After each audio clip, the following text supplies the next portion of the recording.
Happy Wednesday. What's up, friends? Don't think you guys expected to see me tonight, did you? But I'm still trying to shake COVID, and I'm off tonight. So let's watch Dynamite because it might be an interesting show with a lot of fans calling for Powerhouse Hobbs to squash the ever-loving fuck out of Jon Moxley tonight. So I thought we would all watch that not happen together. Doesn't that sound fun?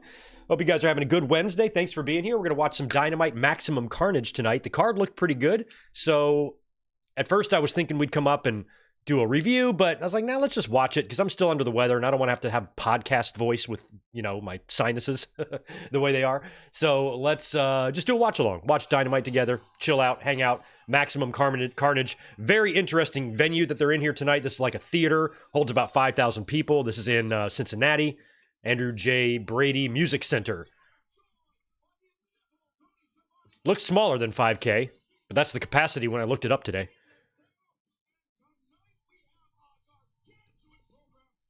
But I do like the setup. Looks good.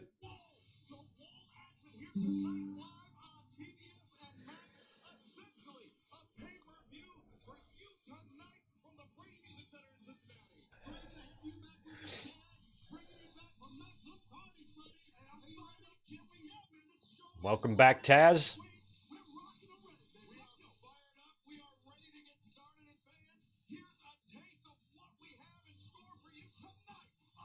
I mean, it's all pretty good matches.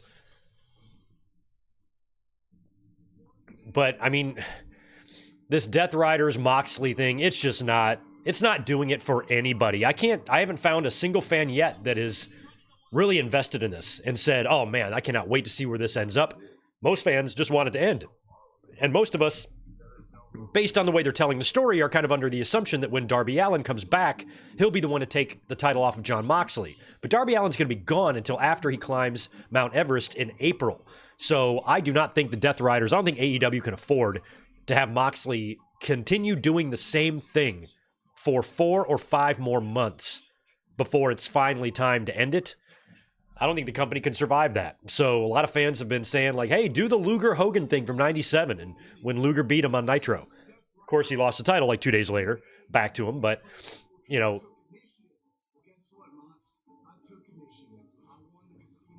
having Hobbs win the title tonight could be some buzz that AEW desperately needs. I think most people would be behind a mega push for Hobbs. Even if it was developed out of, kind of necessity or desperation, you might even call it. I'm not all about, just completely decimating all of your creative just because you're panicking. But at the same time, you need a shot in the arm because this really hasn't been great. Even though the Dynamites lately have been solid, the shows itself haven't been necessarily like overly bad, but just some of the stories and just the lack of intrigue to me is what's been plaguing them the most. Has nothing to do with it. The talent is there. My God, world-class talent. Even new guys like Kyle Fletcher who they've been building, but they should be able to pull it together more than this. So we will see. Every match here is going to be a good one. I think they're going to open with Brian Cage. Hey, look, they got the ramp that goes right to the ring this week. I like that. A couple days ago, I tweeted out a couple of paragraphs of just things I would like to see them do. That's one of them. Ramp to the ring. God, he looks like a completely different human with the hair and the beard, doesn't he, Brian Cage? Crazy how different he looks. He looks better. Looks like a jacked Steve Blackman. And Steve Blackman was already jacked.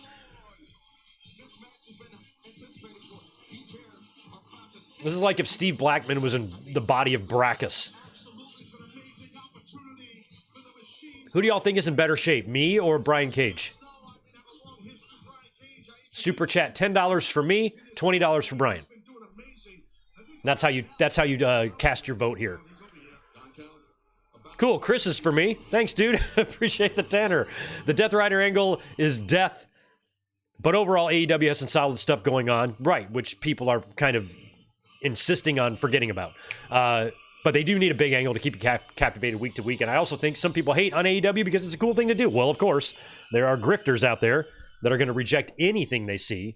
and disguise it under constructive criticism. It's not. Any idiot with 2 functioning ears can detect that in their voice. Good to see Kenny back on American U.S. television here on AEW. When was the last time we got a Dynamite match out of Kenny? Anybody know the date on that? Jesus.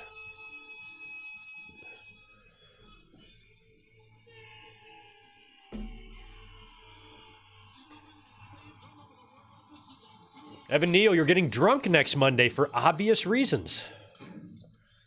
I'm not sure if they're that obvious to me. Oh, yeah, they are. Never mind. Never mind. Don't even say it in the chat. I know exactly what you're talking about. I'm not going to get drunk. I'm not even going to watch it. I got a life to live. That shit ain't bringing me down. I really like this setup, like the tri-level. I think the capacity, when I looked this up, it said 4,500 or 5,000, something like that for the indoor portion of this stadium, and then there's an outdoor portion as well. Anybody live in Cincinnati can tell us anything about this? But I do like the setup. Looks different, looks good. And now look at the announce desk right in the front here. That's different. Good.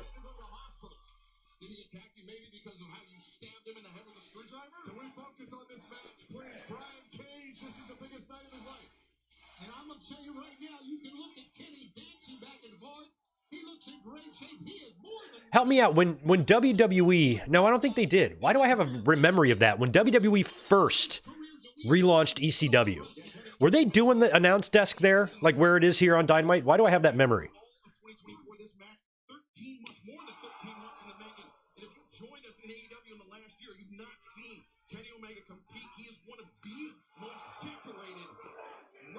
Kenny looks in amazing shape despite everything he's been through. Mike, you're just eating nothing but oranges on Monday? That's good. I love oranges. It's my favorite fruit.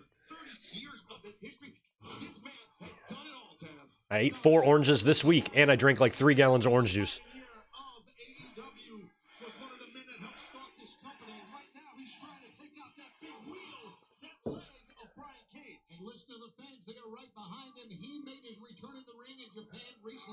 But this is the first time in an AEW ring, and he's going up against Brian Cage, who's going to try to take him apart. But we've seen Kenny go through a lot. We saw it last week when Brian Cage struck Kenny Omega in the abdomen. He's had the surgery for the yeah, Barry, they're really shitting on Raw. I'm not even going to watch Raw. I'm just going to get wasted.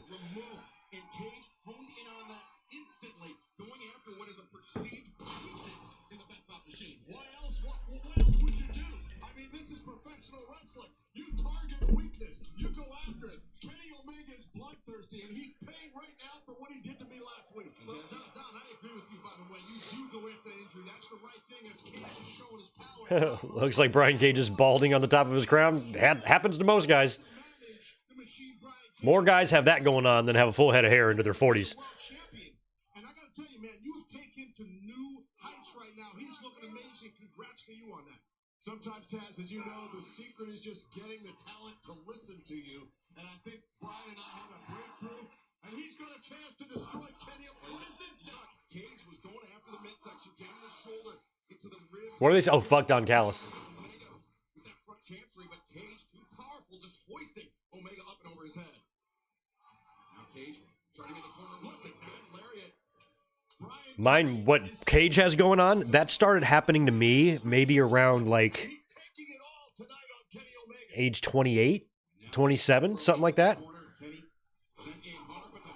No, it had to be younger. It had to be probably 25 because I've had this for 20 years.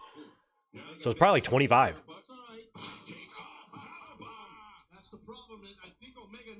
Oh, nice. It's an interesting match for Kenny on Dynamite here. I thought his opponent would be a smaller size guy, but yeah, Kenny's got nicked on his forehead there.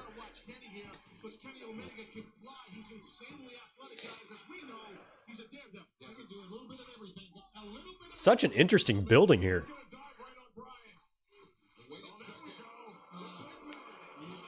I just watched a top 10 list on like the country's most depressed states, and Ohio's like in the top 5. But they got cool looking venues there.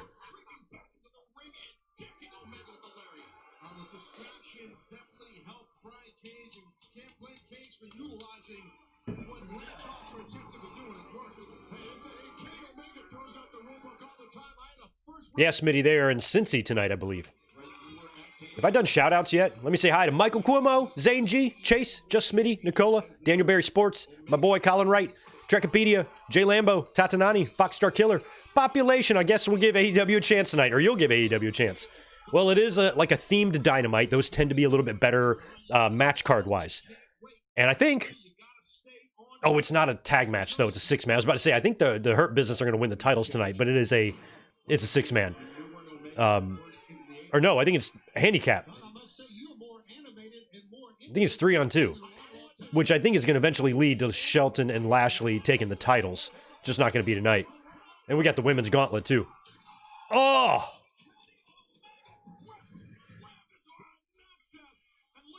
You know, WWE's got those new fancy announce desks.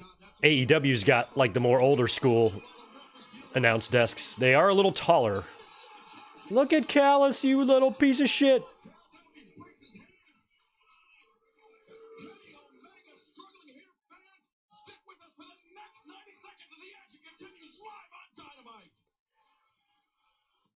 All right. Hey, I'm getting a commercial on Max. How are you guys watching, by the way? I'm Max. I'm streaming. If I can stream, I'm streaming. I'm this close to completely cutting out my cable channels. I don't even need them, except for SmackDown. I'm paying $80 a month for that. I'm like, I don't need it.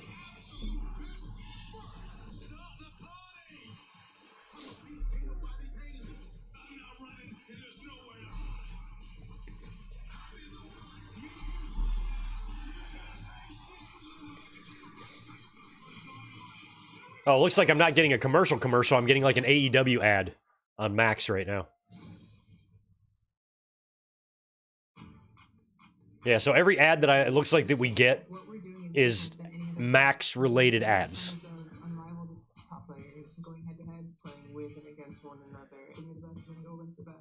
I think WNBA has a chance to gain some ground on the NBA, since the NBA has just really, really lost a chunk of its fan base. And now you got some characters. You know, you're starting to get some drama and some characters. Caitlin Clark's changing the world. And the other one, her rival, the pretty girl. Like, they should start doing the NBA like a little bit like UFC. Give these people personalities. Have them cut promos and create drama. You know, that's what people want. And maybe they can start inching up in the ratings and start pulling close to NBA numbers for some of these games. That's what I try to do. The time is now. Fans are thirsting for an alternative. You know, we've heard that before, right? This feels like one of the biggest matches, the most important match. Now Cage the cover, the inside leg is hooked, but Omega breaks free. Now we've had a long time, maybe forever, here in AEW. Can Kenny Omega mount a comeback? No. Can he be successful? No, he can't. Being out of all of 2024. You cannot go in against a guy with Cage's. Did I stop my shout-outs? Barry, I think I got you. Evan Neal, William, Joe Brill, Ian Dunn. Mike's got 5 for us. If the Lions make it to the Super Bowl, Greg, live watch-along for Super Bowl would be fun. Yeah, it would, but probably not. I will probably be doing something with people, but I don't know. That would be crazy. That would be wild. Super Bowl watch-along. If it's Lions and Chiefs, then I'll definitely be with my family, because we're going to have kind of a split down the middle. But I'm not sure yet.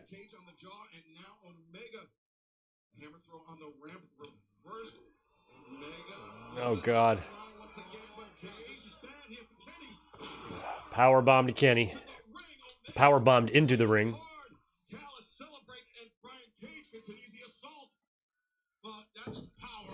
F5.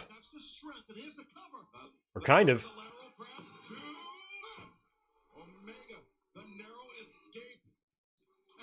No one knows Kenny Omega better than I do. situation a couple of times, and I'm telling you he's going to lose this match. What's up, Rodrigo? Good to see Muhammad and Damon as well. Over the ropes. You saw how Kenny's head whiplash.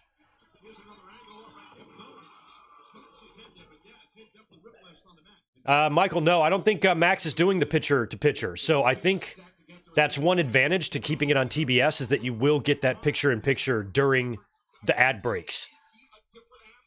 But the ad breaks we're getting here just seem to be Max-related ad breaks. Where on Monday night on Raw, I got nothing. I got no ads whatsoever on Netflix. At all. So I don't know how I was able to get that, considering everybody else said they were seeing ads.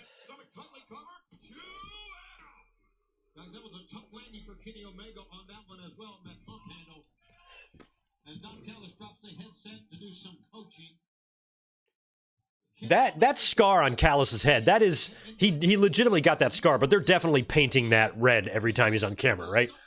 They're doing that in makeup. There's no way it's that visible. I thought that was it.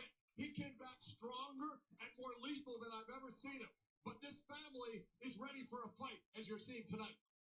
Omega struggling through this match. Oof. That diverticulitis, multiple feet of his intestine removed in the surgery. Multiple feet. This is a big mistake. You don't come back off an injury like that and get in the ring with the machine Brian Cage. Why is Cage up there? Talking about this week is a huge mistake on Omega's part. This is a mistake, in my opinion, by Brian Cage. Unlike him to go to the top rope too often. Oh, wow.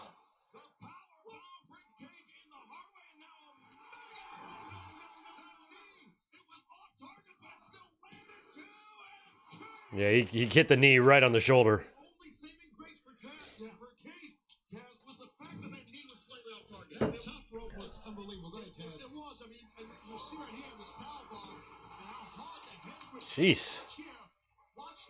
Took way too long to set up that powerbomb.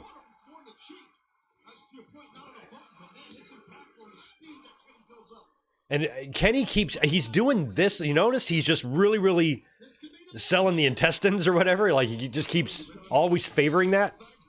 He's leaning into that too much.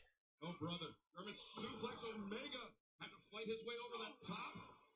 I boot into the jaw. Now Omega likes that snapdragon suplex. Cage knows that extremely well. Discus lariat ducked. Omega looking to return fire. Now comes Omega with the knee. Down. Oh, man. Cage is in trouble.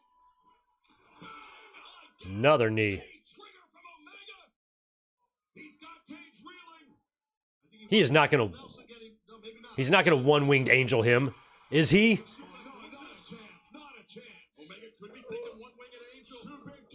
Oh my God.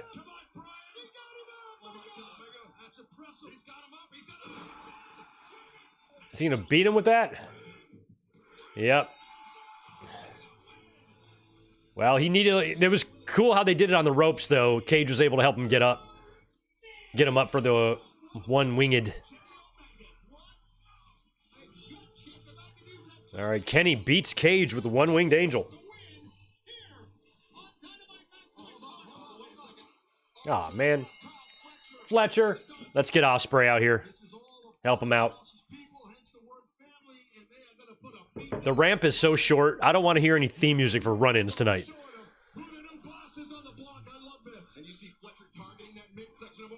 But we're probably going to hear the theme music anyway. I just think Ospreay should just run out there.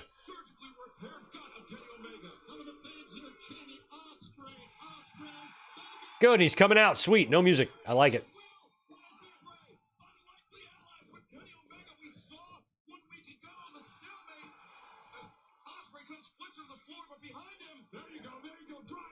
Save him, Kenny.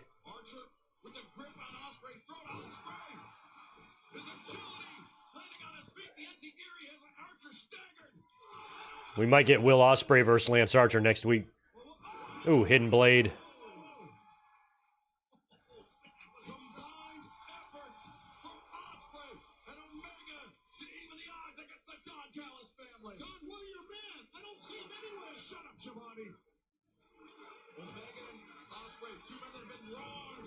Fletcher trying to get back in.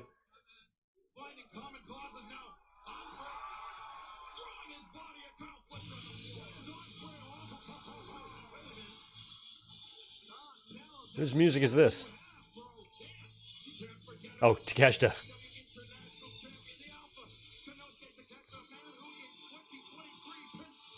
Yeah.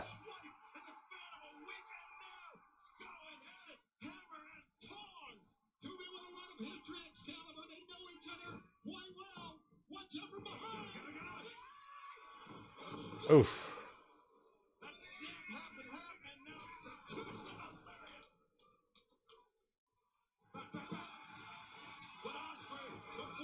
I mean, these are four of the best they got, really. I mean, Ospreay, Omega, Fletcher, and Takeshita. I mean, that's solid fucking talent right there.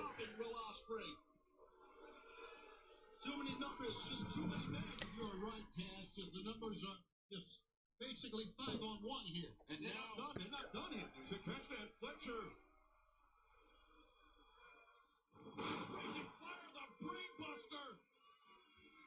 That'd be a good match for next week. Tag?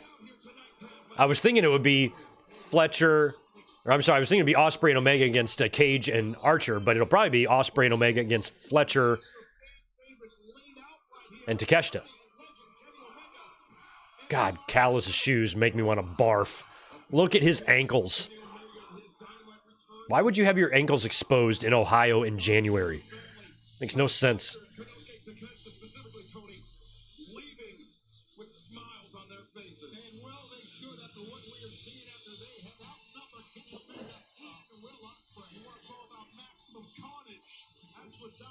Well, I would assume that's got to be our tag match for next week. These four men. Callis is still putting the boots to Kenny and Ospreay as Takeshita holds him back. Kenny Omega victorious tonight, but at what cost? Left blade alongside his unlikely ally, Will Ospreay, tonight to kick off Dynamite Maximum Carnage. Now you saw Don get the cheap shot in after both men were down, just like Don Callis. He's worthless, guys. He's absolutely a horrible person, but he's got himself quite a family.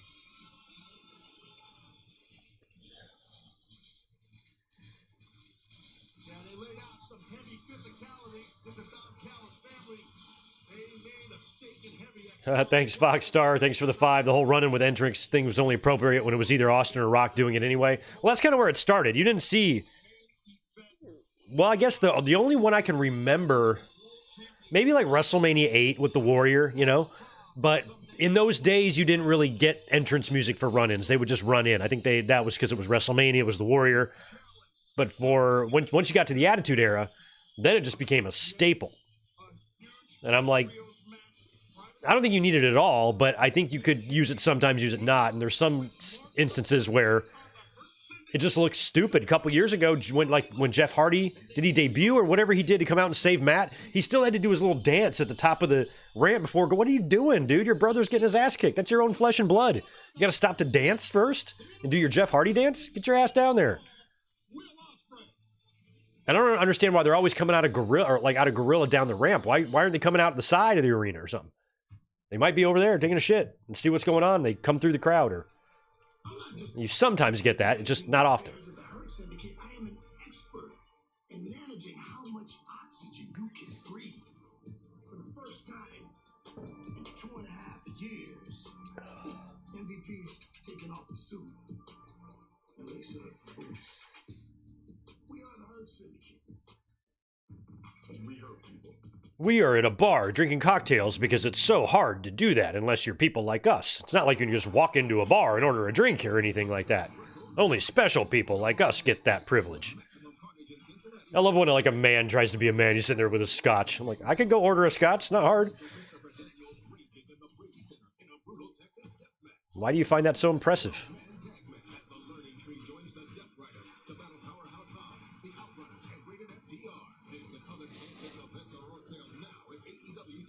That's a lot. Homecoming is January 25th. Okay, in Jacksonville.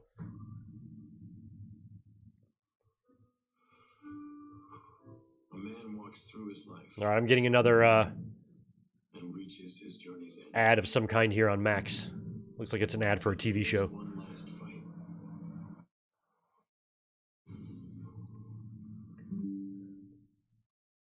Nothing will be as it was. Falling Skies, now streaming on Max.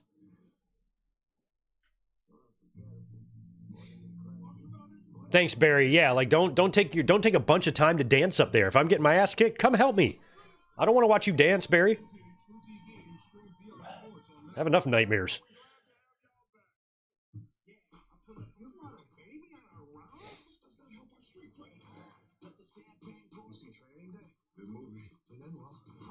Yeah, all my ads are Max stuff.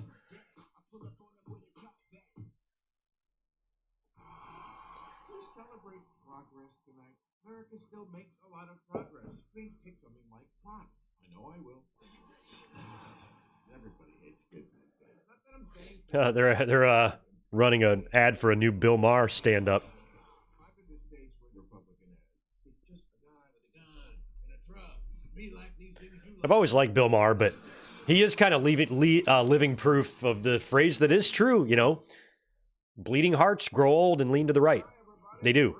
And he's starting to show me that. Let's have some real talk.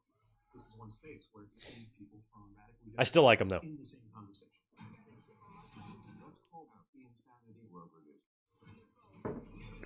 Everyone loves you. I mean, Republicans don't like you, Democrats don't like you. We're solving America right here. Here we go.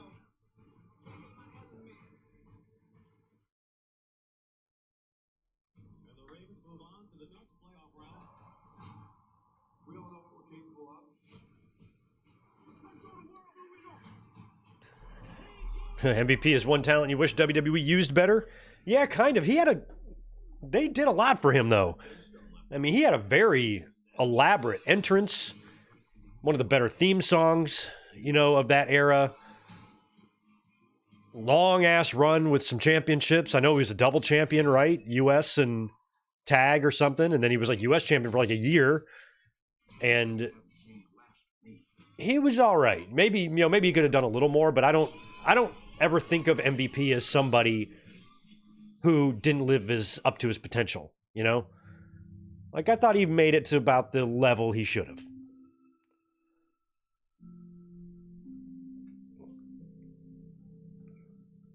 Not sure if I could ever see MVP main eventing a WrestleMania. I like him. I think he's excellent in his role now, too, just as a kind of a manager mouthpiece. He can talk. Oh, Jericho. This gimmick of his to be shitty on purpose. I'm not a fan. I mean, he had that match he had with Dax Harwood. I thought I was watching it in slow motion. I'm like, what the fuck is this? This is like one of the worst Diva matches I ever saw in 2011, you know? That's a dozen motherfuckers. It is? The learning tree always says, size matters. Yes, it does indeed, Redwood. And we also know all about our opponents on Saturday, especially rated FTR, because we've already shown... I hate how Jericho always says especially. And Harwood is no... Sometimes at the restaurant, if a customer asks for an espresso, they say espresso. I'm like, it's not espresso. And it's not especially. Idiot. Is a kneeler. Get it like he's kneeling at the feet of the King of New York? Sick burn, LT. Sick burn. He calls him LT for Learning Tree. God. How can they possibly get along? Well, I'll say this. Jericho should take the rest of his life off. Much less a year and a half. We're going to be on the same page, right? Like, how is this shit brick gonna ever, like, fully retire? He's the most asinine and annoying character he's ever been. And watching him wrestle is like watching flies fuck these days, just because he's old. If I was trying to wrestle in my 50s, it'd be looking like flies fucking when I wrestled too, just because that's what happens when you're old.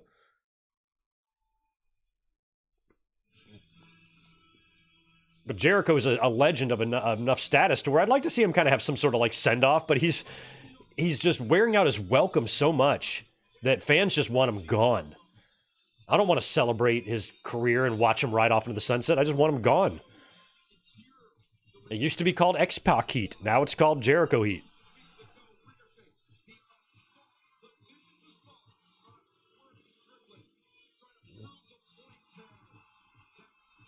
The fucking scissors was crazy.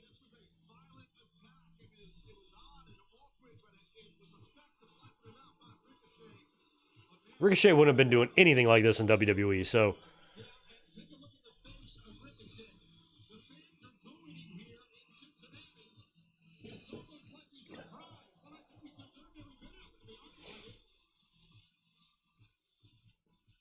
I'm intrigued to see where this goes.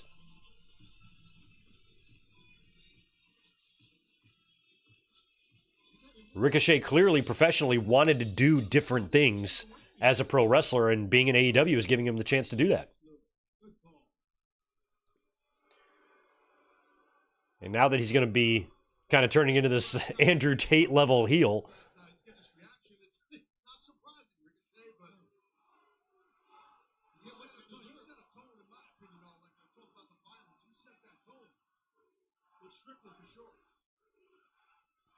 I'm hoping Swerve gets a little revenge. When was the scissor attack? It wasn't last week, was it? It was a week before, right?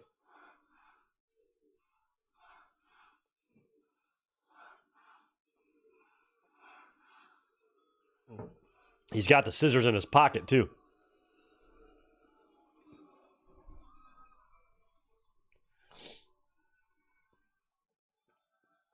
Yeah, I think Jericho is aware of the online feelings towards him. And I think part of his shtick is to know that and be worse. Like, he wants to be... I think he's even having shitty matches on purpose. Like, I think he's purposely doing this. And he's already slow as shit as it is. And, like, just going out there and purposely wrestling terribly...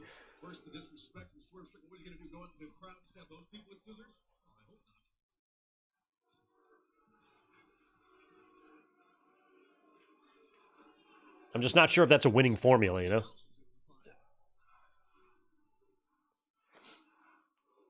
So what I think they're trying to do here, I think Ricochet really wants the fans to be booing loudly, but they're not really. They're just chanting Swerve's house. He's trying to get them riled up by being silent. It's not working. I think what they were expecting here is to have, like, Dominic level heat for him, and it's not even close to that. It should be, based on how good that segment was. But they definitely had plans here to have Ricochet soak in the boos here, and the fans aren't cooperating. I mean, they're booing, but it's not, I don't think it's what they were hoping for. Well, I'm not so sure he's going to say anything, to be honest with you. Yeah, you don't have Dominic heat, buddy. You know what? It's okay. That's how it's going to be. Listen, a picture is worth 1,000 words. Okay.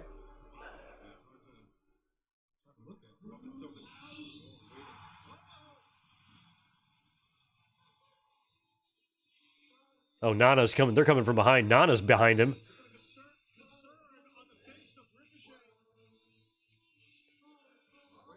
Ah.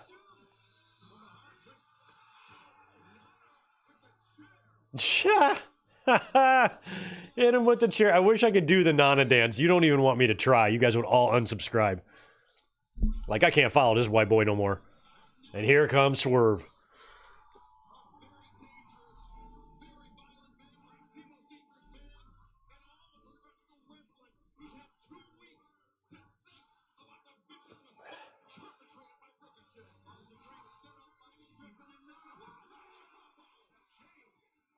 No, I wasn't aware of that, Colin. Sorry to bring up that asshole's name.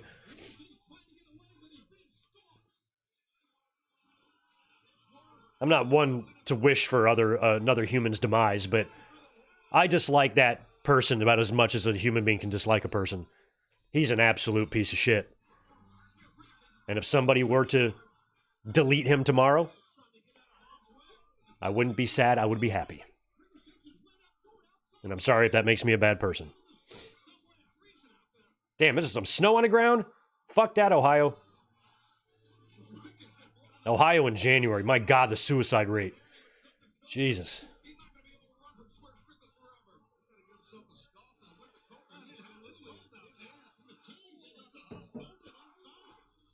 I was kind of hoping that Swerve would at least get a little. But if the plan here is to do this match at Revolution, then you got 6 weeks here. Or more. Let's take a look at what the CEO has been up to. I can't do it. I can't do it. It's pathetic. Of the CEO. First, we make money. Yeah, I looked up that the venue earlier, and it says it seats 40 at 500, but that's not going to work for a show like this when you're using, probably 30% of it for the stage. So I probably think can't be more than 2,000 people there. It doesn't look like to me. But I think if it was at capacity, maybe full it is, but it's also a theater, so I don't know. It doesn't look like there's 4,500 fans there. It looks smaller. Then we train. It's a new year in the CEO. Money is dripping in gold. I understand that having 4 titles is a huge part on my WWE's going to be here Friday night for SmackDown. I will not be there. It's almost a sellout, too. Actually, after the stream tonight, I'm going to look up. There's a Dynamite here in Oceanside next month, I think, that I'm going to try to hit up.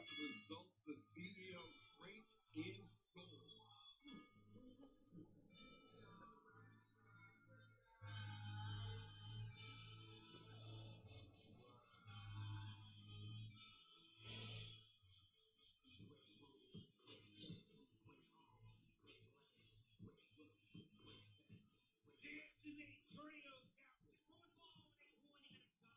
Here comes Bobby.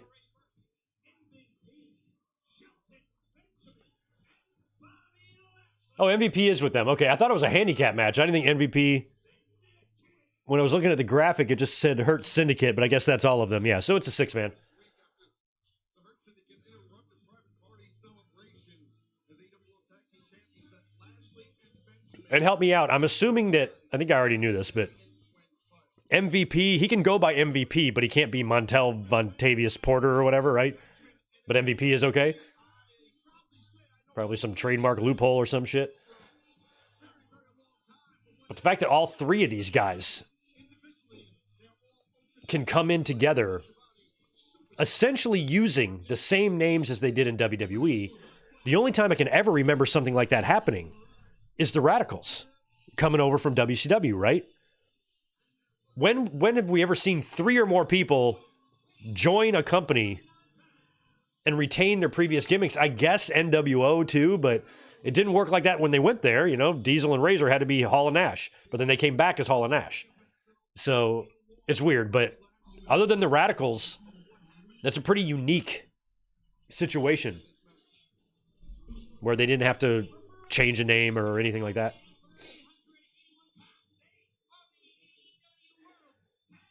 I'm happy Private Party got the gold, but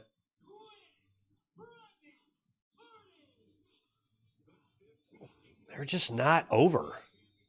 I mean, they are a little, but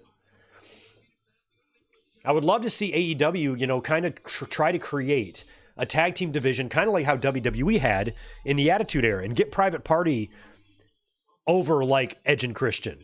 Get other teams over like the Dudleys, like the Hardys, and try to build a fun division there. And Private Party could be the centerpiece of that. This new blood. Even though they've been with AEW since the start, they would be considered kind of a new and fresh team if they were on top wrestling for the gold all the time. But now I think they're just simply won the gold to pass it right over to Hurt Syndicate. We heard and we know that he's been in a competitive match, right? So 2.5 years since his last in-ring professional wrestling match. But that's not to say he's been resting, taking it easy in that 2.5 years. He earned his black belt in Brazilian Jiu-Jitsu. All right, Mark Briscoe, good luck. You're the only white boy in this thing. Don't get killed out there. He has been he's had to be shit right off. Oh, God, they're all coming for him.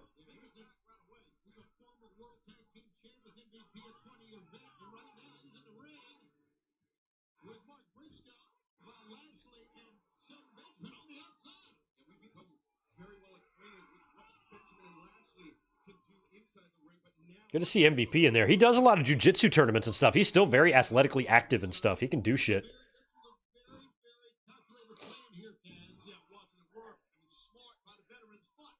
I guess whatever beef what happened between MVP and Chris Jericho has also been squashed.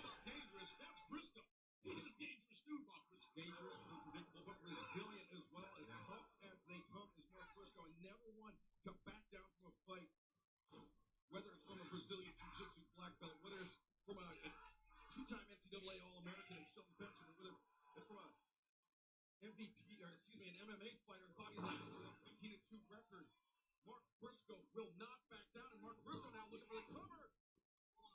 Barely a one count, though, for Briscoe.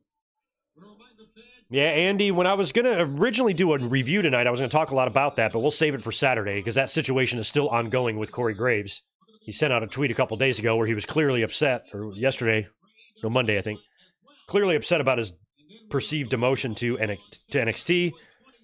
Then the tweet was deleted. Then he was not on NXT last night. So they're going through some stuff. I'll have plenty to say about that on Saturday.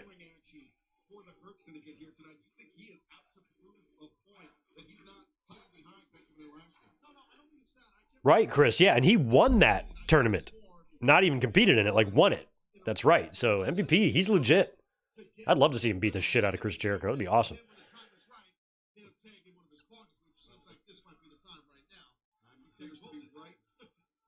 Yeah, I always just straight liked MVP. He wasn't one of my favorites or anything. His gimmick was a little weird to me in WWE, but I didn't hate it, and I did like what he did.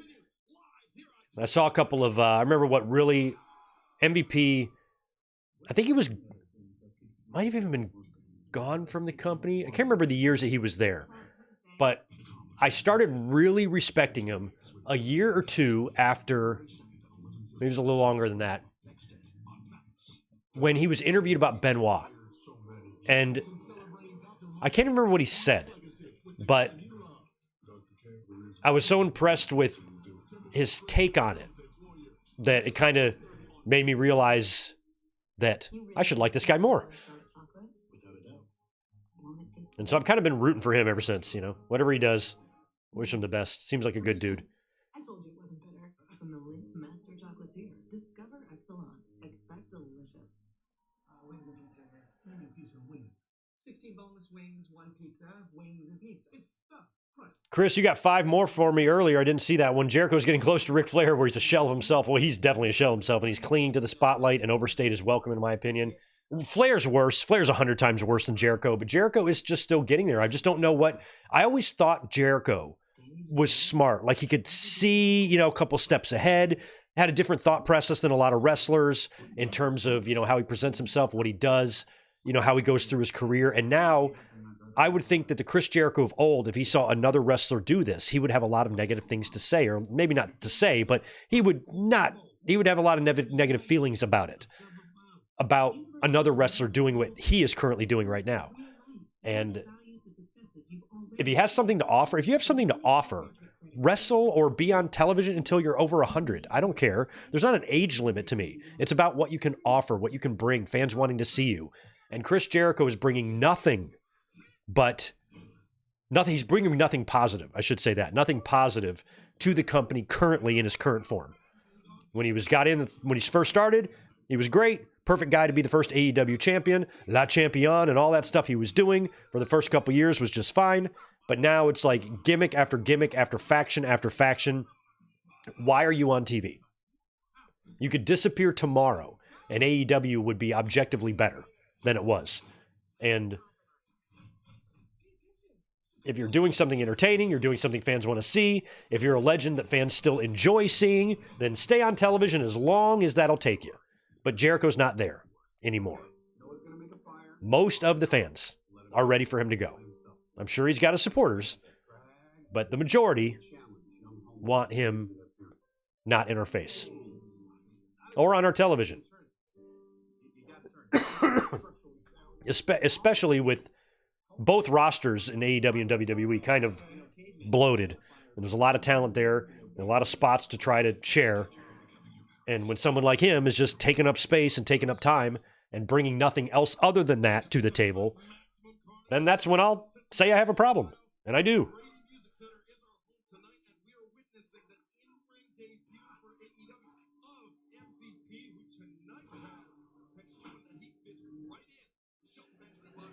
I think Mark Briscoe could have been like a lost bushwhacker.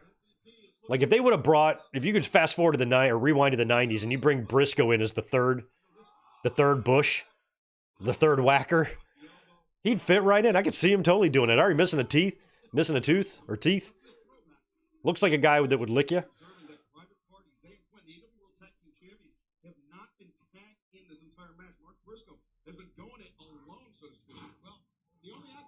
Butch, Luke, and Mark.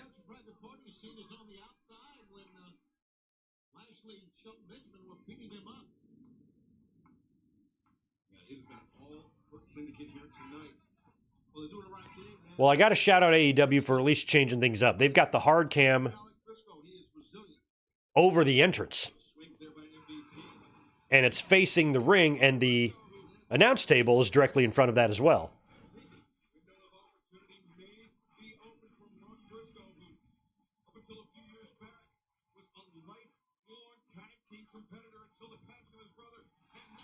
I would like to see if they can run bigger venues, get that ramp longer to the ring.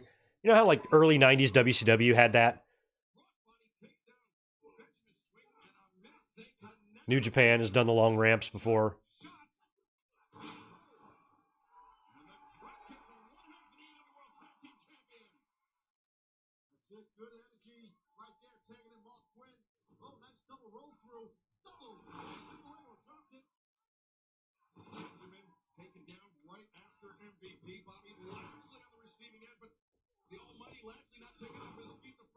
Nice.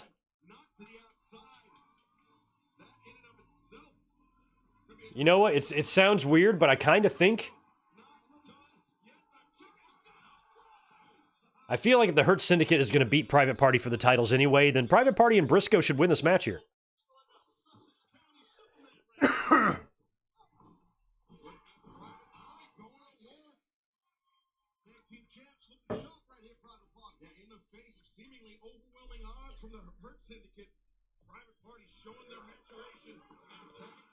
All right.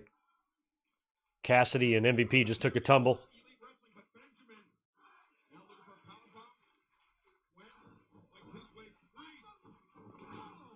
What was that? Okay, that was an offensive move by Quinn.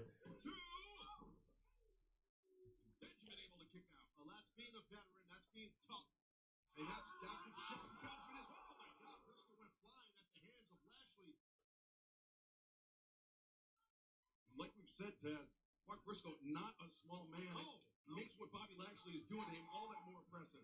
Lashley is a mouth of a man. Oh, they tried to do the Hardy move. It didn't look great.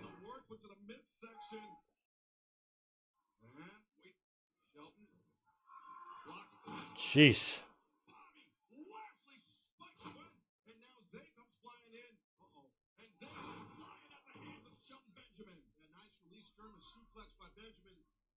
And that's Lashley. What a He-Man Bobby Lashley is. Just sliced Zay in half with that. Oh. MVP. Look at him neutralize Briscoe. Watch out from behind. Shelton Benjamin's got Quay. Oh. Finds himself alone with Shelton Benjamin. AEW had so many shared last names for a while. They got two Cassidys. They got a couple of Cages. And Shelton pins Quinn. They used to have a couple of... Well, they got a couple of Pages. Or they used to when Ethan Page was there. They got a couple of Cages, couple of Pages, couple of Cassidys. Bobby Lashley, Shelton Benjamin, they called their shot 1 week ago. They want the AEW World Tag Team Championship that Private Party currently holds. And tonight, Tony, I think they planted more than one seed of doubt in the head of the champion. Well, of course they did.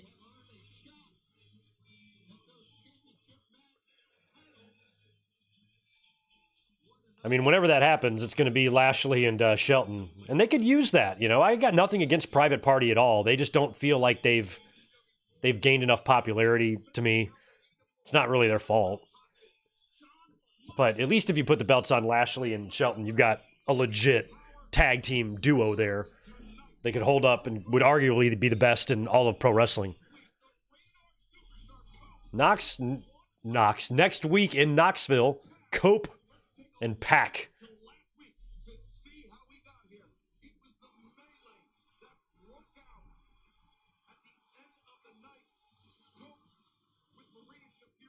I like the idea of Beth Phoenix coming in to neutralize Marina Shafir.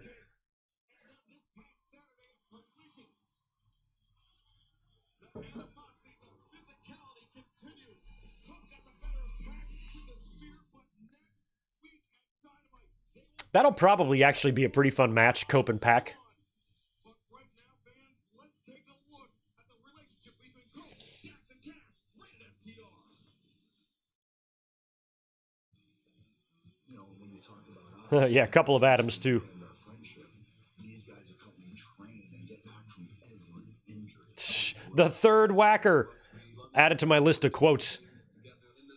When it comes down to it, the three of us Mike Witt, $2. Always like Mr. Kennedy more than MVP. I think I did when he was there. But I think overall I like MVP more. and do this, I think that's just one of the many reasons it's going to be special. Yeah, I thought Kennedy was going to be a big deal. Fox Star Killer, thank you for the $10, my friend. Sometimes I try to envision the WWF having their own, done right, of course, NWO type angle with the WCW guys that jump ship during the Monday Night War period. Yeah, it would have to be like, you'd have to do the first ones like Jarrett, Big Show, and Jericho. And then after that, the floodgates really opened. Then it was Taz, then it was the Radicals, and then everybody else, and then the buyout, and it was over. Or you could do one with the mid-90s. You could do Cactus, Vader, and Dustin, Austin, Marrow. Those five are like kind of the core that I always think about back in like 1996 and 1995. Is a bunch of WCW guys jumping over there while all the big stars from WWE went over there.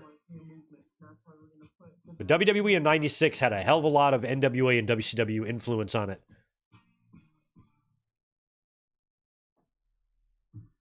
You got a baby on our rounds? Does that help our street cred? I love you, and I want to spend the rest of my life with you. Really now? I'm trying to save my marriage. Can you call me closer to the boss? I think you owe us $42,000. You should have a fun story to tell your 180 grandkids. I'm not sure what Mercedes is the CEO of. Never really liked the that nickname for her. Or that moniker. All right, I'm getting a repeated Max ad. I'll be right back. I love you, and I want to spend the rest of my life with you. I'm trying to save my marriage. Can you call me closer to the boss? I think you owe us $42,000. You should have a fun story to tell your 180 grandkids. The show Bookie on Max looks like a show I probably won't watch.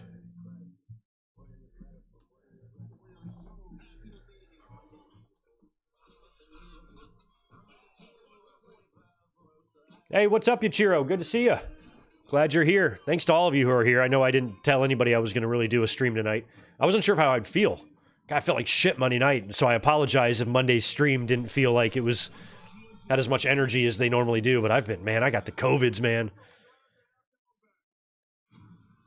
I'm trying to shake it. One more good night of sleep tonight. One more. I'll be all right.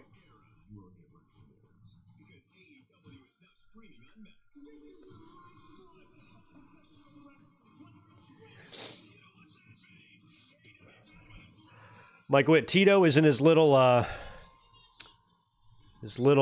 what's it called over here? That, if I can get my finger in its frame, there we go. That little blanket right there. It's draped over the couch and it forms like a tent, little fort. He's in it. That's where he hangs out now when I stream. He might pop out and sit on the table there.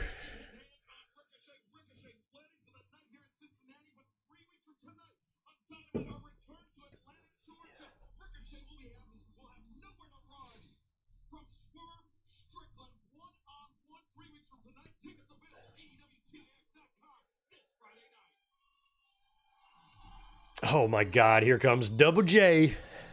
MJ double F. Or no, M double JF.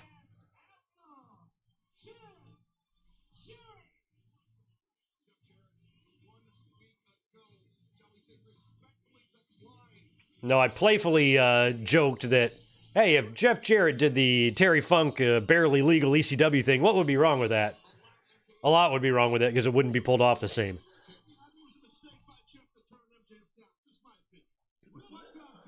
And MJF now being put in a program with fucking Double J. It's kind of funny. The last few weeks, I mean, they sure have been humbling for me.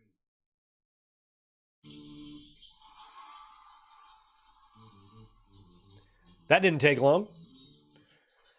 Oh, right on, Fox Dollar. You're watching Friends right now. I can't watch any more of that show. I always kind of put it on as background noise, like on Nick at Night and shit, when Elizabeth and I are farting around the house, and I'm just sick of it. And now they finally started changing it up, throwing some Modern Family and some Big Bang in there. But Friends was never my favorite show, but I liked it enough. But I've just watched so much Friends, like just listening to the show. I'm kind of over Friends. And the only good people on that show are Phoebe and Joey. And Chandler. The other three are pieces of shit. Humbling? Jeff Jarrett, you have yet to learn the definition of the word. And Phoebe is definitely my favorite friend. I would be total homies with Phoebe all the time. Rachel or Monica can go fuck off. Come on now. Don't even get started. You were too Max is out here in his blue. to enter the casino gauntlet, so you came up with some scheme. Don't you ever interrupt me! Max just yelled at Jarrett. I lost my cool. Listen, You lost your glasses too. let's get real here, Jeffrey. Jeffrey. MJF, okay? If I retired tomorrow, they'd put me in the Hall of Fame. I'm a living legend. You walk around like you're one too. You definitely have all these dumb schmucks convinced of it. These dumb schmucks.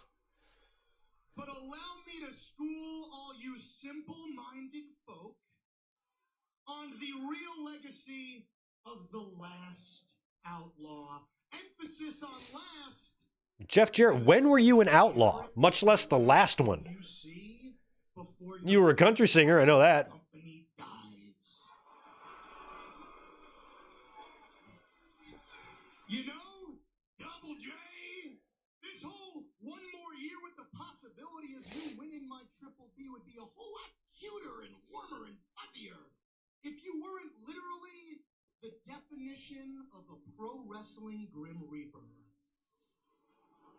So I'm talking, guys. What are we doing here? Shut up. What is this leading to? You know, when I think about your career, Jeff, it's enough to make me want to drink. Is this going to lead to an alliance? Oh, Jeff, I just took it way too far. I know you're a raging alcoholic. Recovering. I'm sorry. I know you're a raging alcoholic. Recovering. Great idea, Oh my guys. God. How about, but listen to me, you skank. I'm talking. Shut your fat mouth. Yeah, you skank. I got a great idea. How about, for the health of this company and for you, I send your ass packing back to rehab where you belong. Well, he doesn't need to go to rehab right now. Do me a favor. Can you make sure that sexy MILF of a wife of yours sticks around? I happen to be a big fan. Sexy MILF of a wife of yours. Oh my God. I'm not a monster. I'm salt of the earth. When I'm through with her, I'll ship her over to Tennessee for you. That way, you can be the first man in history to know what a generational talent and an Olympic gold medalist's balls taste like. Well, Max going for the cheap heat here. Bringing up the angle stuff. Not only everything you just said was crude and stupid, but it's all been said before 1,000 times. It's all been done before 1,000 times. But let's get to the heart of the matter, Max. Let's get right down to business. You know, I know that the best years of my career are behind me. But last summer, when I entered the Owen Hart Cup, the AEW fan base, they awakened a passion in me. Jeff, I'm willing to tolerate you being here because I think you've done great since coming into AEW, but you don't need to be even sniffing that world championship.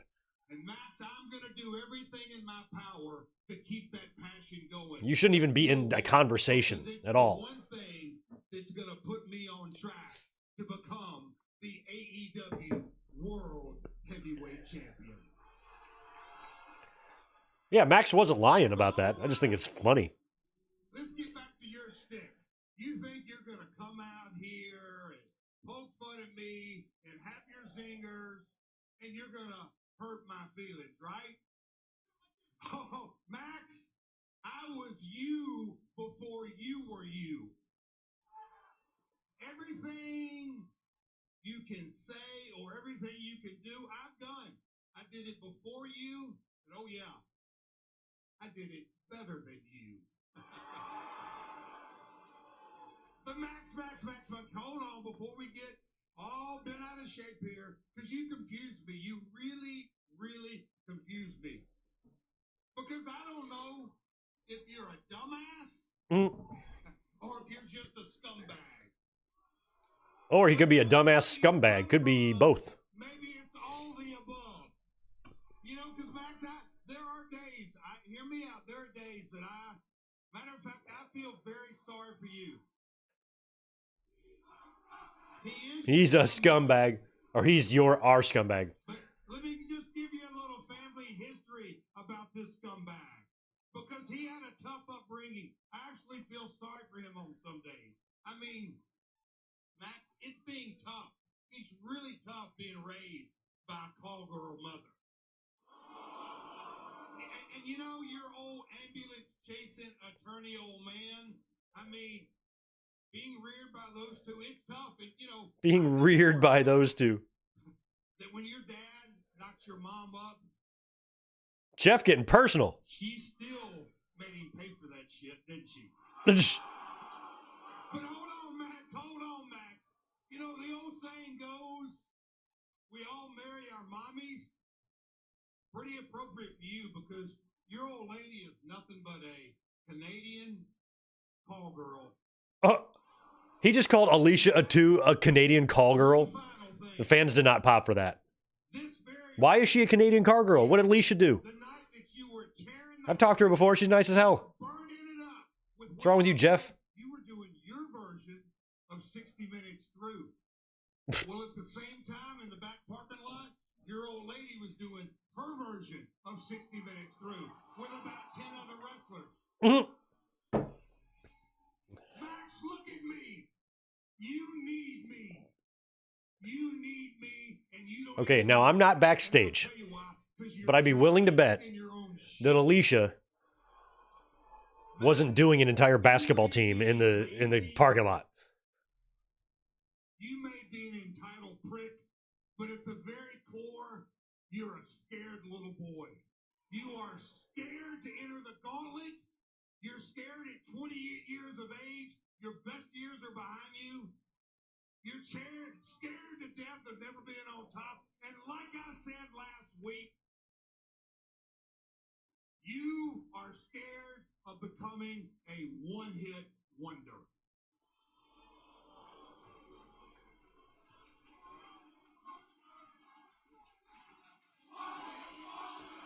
Yes, Juliet, MJF started it with the personal shit. Tit for tit. No, you listen to me. One-hit wonder? Never mind. I am nothing like you. I didn't need my daddy to make me a top guy. I didn't need to start my own company. Y'all are both short as fuck. Does that count for anything? I'm taller than both of you. Made MJF. We saw in the past what happens when you're king of the mountain. Let's talk about what happens when I am. MJF is the only man to thank for the biggest professional wrestling show of all time. 82,000 strong Wembley Stadium. I'm the one to thank for record pay-per-view buys, record ratings, record ticket sales. I was the best in the world. Sean, see, this view not that interesting. Kind of agree.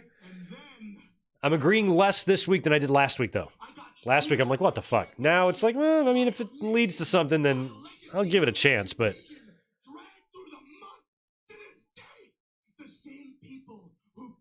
As long as there's a payoff worthwhile. Otherwise, what's the point?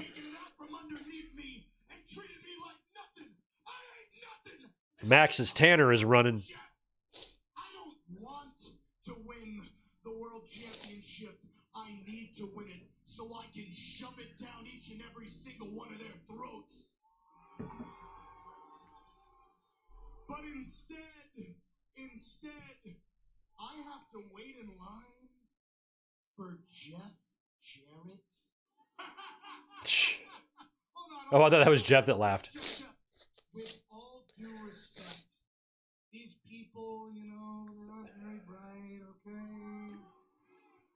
With all due respect, no wrestling fan has ever given a single solitary shit about you. But you know what really pisses me off, slap nuts? The fact that just because you were best friends with Owen Hart? Oh, no, you're not. Even I draw the line there. You're owed a grand finale. You know, you might have had all of these stupid, simple-minded schmucks convinced, but I see through your bull. During the Owen Cup, I saw right through you, you carny succubus. You carny succubus. An elites riding the coattails of your deceased friend. Jesus. Oh, did I strike a chord, Jeff? I thought... MJF, don't be bringing up Owen Hart. You weren't even born, you little prick. You don't like it when I Or you were barely born.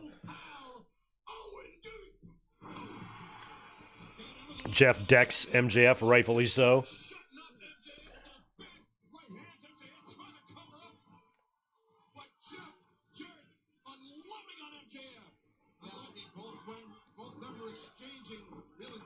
I mean, at first, I was like, if this leads to, you know, Jarrett, like, entering a managerial role and putting on a suit and escorting MJF to the ring after they inevitably align. Oh, wow. There's Karen. What? Holy shit. MJF just grabbed a hold of Karen Jarrett and then threw her down and then ran away. He, like, held her as a human shield. A coward. Indeed, Tony. They got a mixed tag, Karen and Jarrett against MJF and Alicia. That was, I don't know, you know, sometimes AEW, I wonder what's going on with you guys. That was one of those times. Bringing up Owen Hart. I don't need to hear that.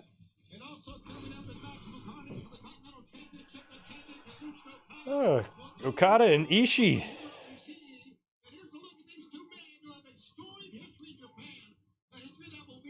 This is for the championship, too. Okada and Tomohiro on Saturday. The relationship between Kazuchika Okada and Tomohiro Ishii is full of storied history. From tag team partners to bitter rivals, Ishii and Okada have been up and down many different roads. I'm glad they're giving us a little rundown of their history in Japan, which is rich.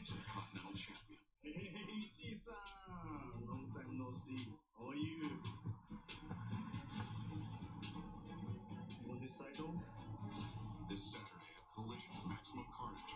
The next chapter in the Okada-Ishii story will be written.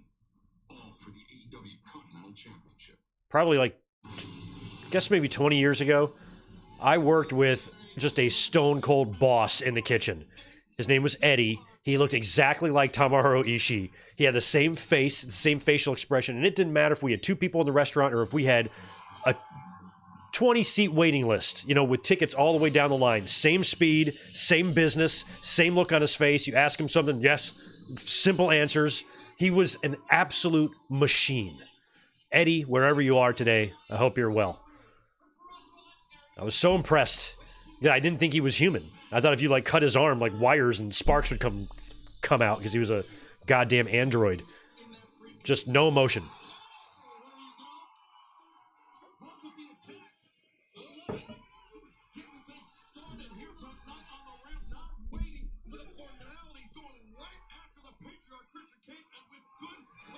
Ooh, Mama Wayne and Hook.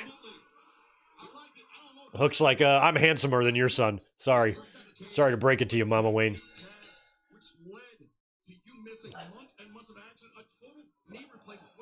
It's like, if girls are going to pick between me and your son, the hottest ones are going to pick me.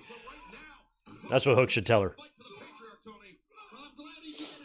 seeing a side of Hook that we've never seen, and I know he's been very aggressive when he gets in the ring, but even before the ring started, we've never seen this. He's gone crazy here, but I mean, it was Christian Cage who said he wanted to recruit Hook to the patriarchy.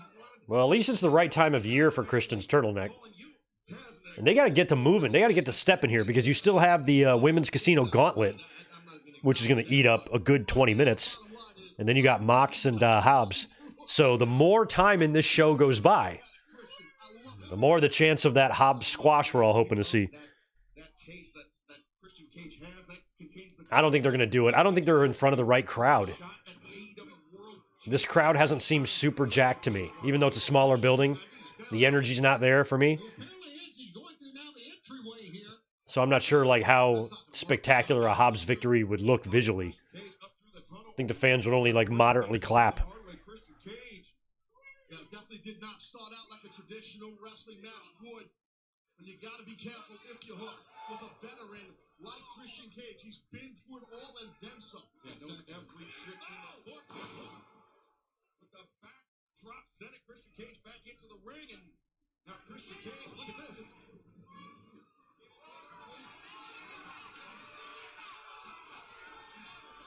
He wants no part of Christian Cage. He's begging off. I'm sorry. Please.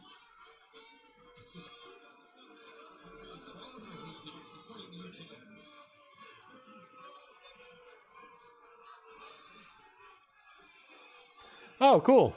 What's up? Shout out to our friend, Sean Ross Sapp, who is there. Looks like he's got good seats, too.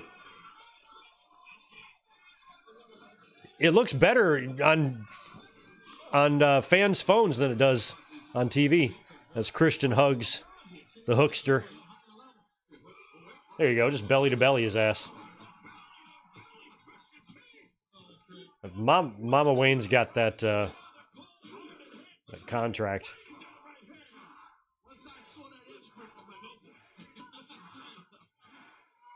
How long does Christian have to cash that thing in? Christian Cage, he sent Nick Wayne, he sent Kip Sabian to injure that arm to teach a lesson to Hook, and Hook getting some measure of revenge, and fans don't go anywhere because Mama Wayne. Dynamite, maximum carnage. I love that he hugs her with agony on his face. That's so great.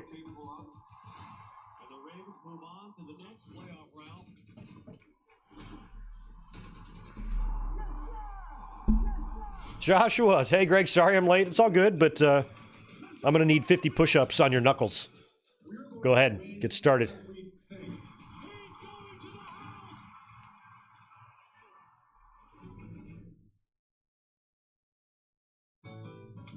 Thank you, Delayed Gratz. There is no kayfabe limit on the cash-in on that contract. He can hold that thing until he retires. 5 years later, show back up and cash it in. She grabs everything. Grandpa Christian wins the world title. That is a pro move. Ice cream last.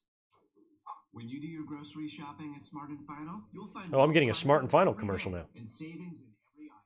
Get everything on your list and more. Only at Smart and Final. Where else? I got a Smart and Final nearby. I don't really like it. I'm a Ralph's guy.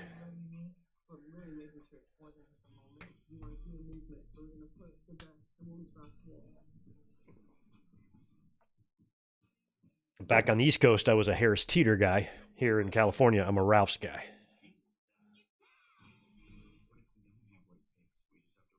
In Michigan, I was a Kroger guy.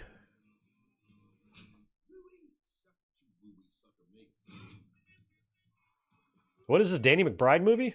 The fuck is this? It's like a monster truck movie.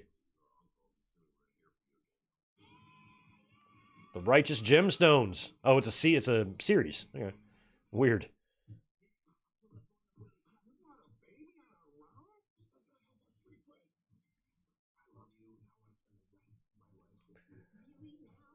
Oh yeah, he could bequeath the title shot maybe to his son, Nick Wayne.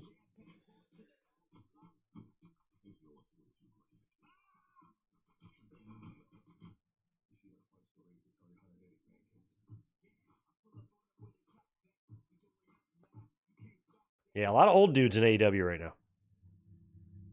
Jericho, Christian, Cope, Jarrett, Lashley. Although Lashley doesn't count because you wouldn't know it.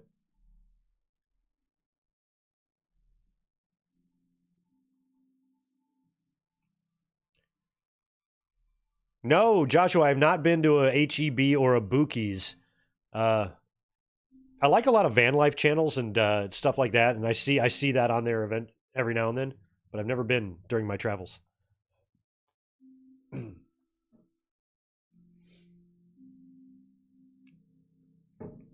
getting some nice calming music. Feels like I'm getting a massage, while HBO Max tells me we'll be right back after this ad break. Enjoy your cucumber water while we play this soothing music. It's very soothing. I'm centering my chi or something. There we go. We're back.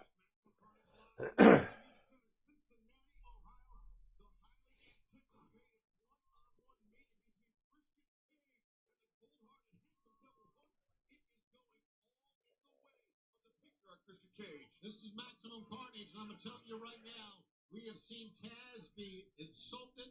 Look at this. And now, Christian Cage looking right at Taz.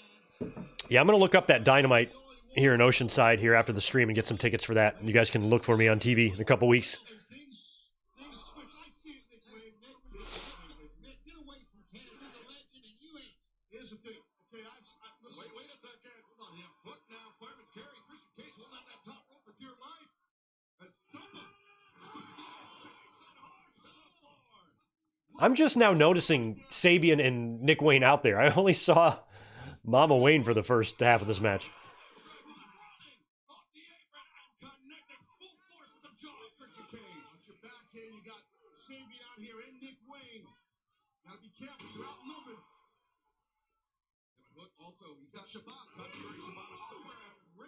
Didn't look good. That didn't look good, Hook.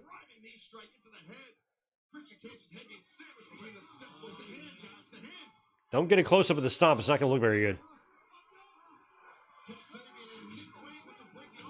Ugh. Tried to break the arm and hand of Christian like Christian and his crew did the Hook, but man, Hook landed really hard on those steel steps spine first. And now Christian Cage. Oh no! Big frog splash on the Hook.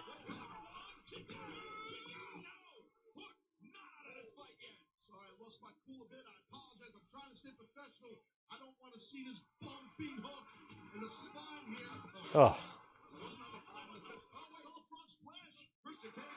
I feel like Christian better beat Hook here. Mother Wayne, of course, liking what she's seen out of the patriarch here tonight on another frog splash. No. Another one. Oh, damn, he nailed him.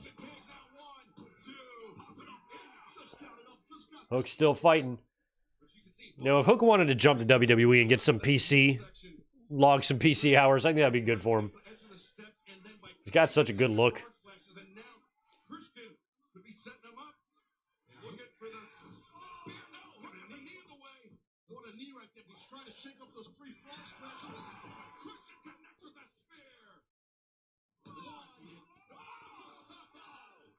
Maybe Hook went to WWE, worked in NXT for a while, and then hit the main roster and like challenged Cody or something. Since Cody, I think, had a little bit of a hand in getting him going, training. Yeah, I mean the midsection of Hook's got to be killing him right now. The frog splash is the spear, the attack, but he's fighting back. Yeah, Hook firing back some body shots of his own, Tony. Yeah, fighting back is what he's doing. He has shown us a lot here tonight against this veteran. Like you said, Taz, who knows what he's doing in the ring. It's tough. Hook is definitely not 100%. You can see it. He's feeling it. Uchimata right there. Got most of it.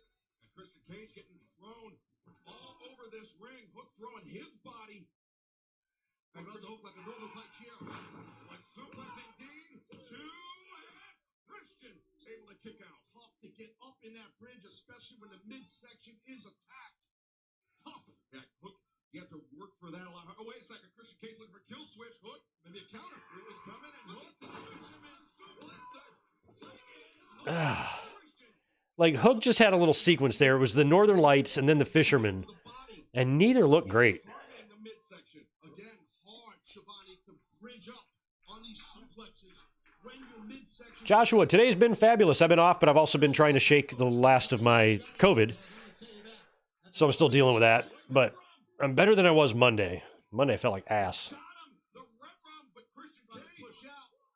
Red Rum. Christian's going to try to... No, I thought he was going to try to do the Austin Brett spot. Nope.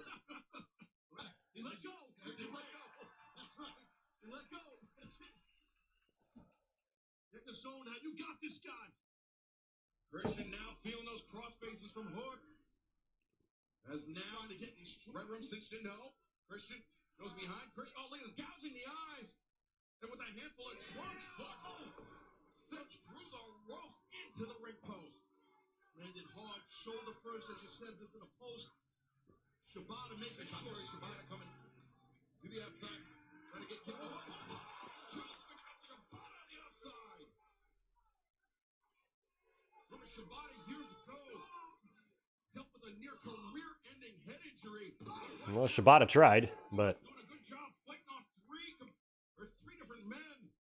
He wants that Red Rum, and he's going to go. Red Rum again, but no. Yep, Red Rum countered into the unprettier, or kill switch. Like I said, I think it's too early for the other kill switch to show back up. Yeah, used that reverse DDT earlier, but now he's might have it here. Yeah, he's hitting us. Center's gonna ring. Christian Cage nowhere left to go. Up, Sabian's gonna block. Yeah. DQ is what they did after all that.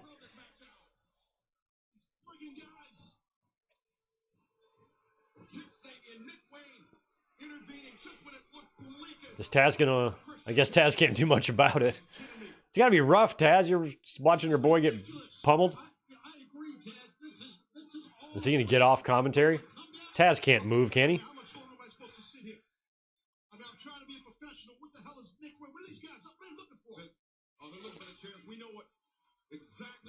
Does Hook not have homies in the locker room?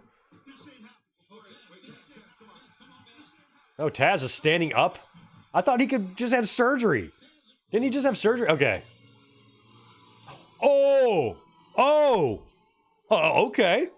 Welcome back, big feller. It's good to see you, Samoa Joe. That's a pleasant surprise. I was hoping we hadn't seen the last of him. Yeah, you better back off now. Hey, Kip, welcome back, Samoa Joseph. I'm so glad he's back. So glad he's back.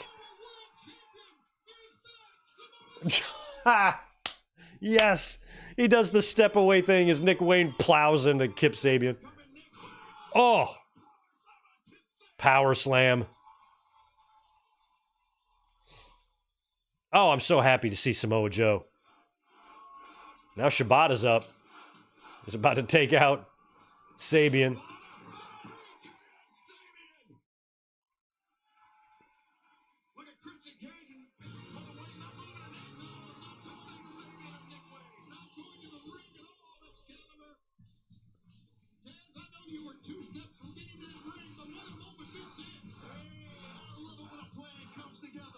Welcome back, Joe.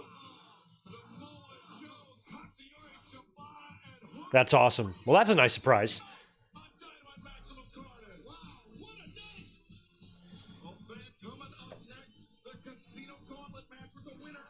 If anybody hasn't smashed that thumbs up button, please do that for Samoa Joe, because he's back. Show's back up here at Maximum Carnage. That was a nice little shot in the arm.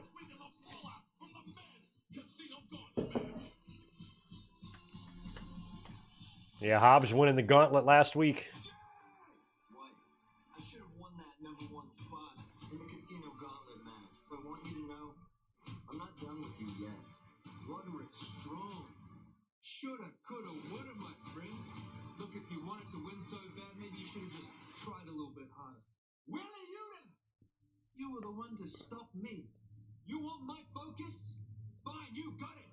That Casino Gauntlet, it had the best of the best. Guys like Hangman Adam Page, guys like Danny Garcia.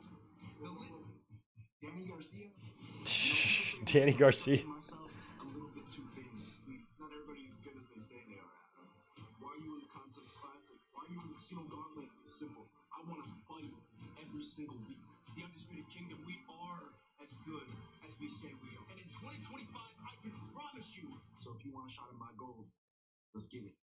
that we will get our hands on some wrestling gold, and that is undisputed. Well, good. I'm glad you're back, Adam Cole. I don't think a trip to the tanning bed would be a waste of your time. A man walks through his life and reaches his journey's end. But there is one last fight.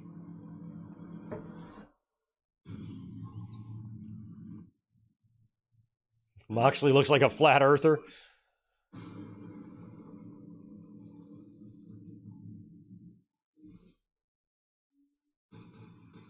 You know how painfully easy it is to prove that the earth is round?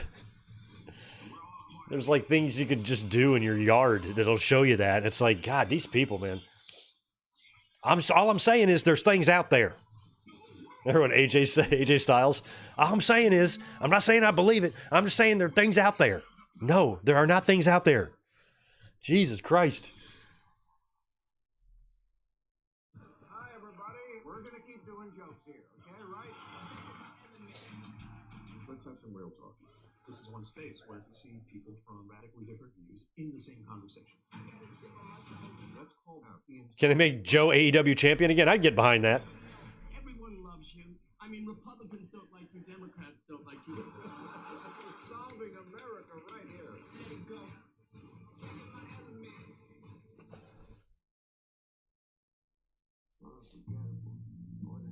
Remember, AJ, the gay community, all I'm saying is there's things out there. That's all right. He's from Georgia. You got to give him a little bit of slack.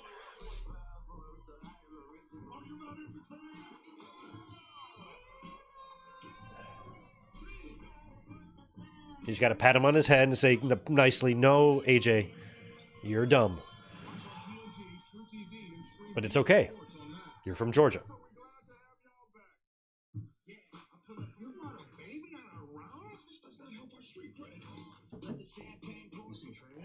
Good movie.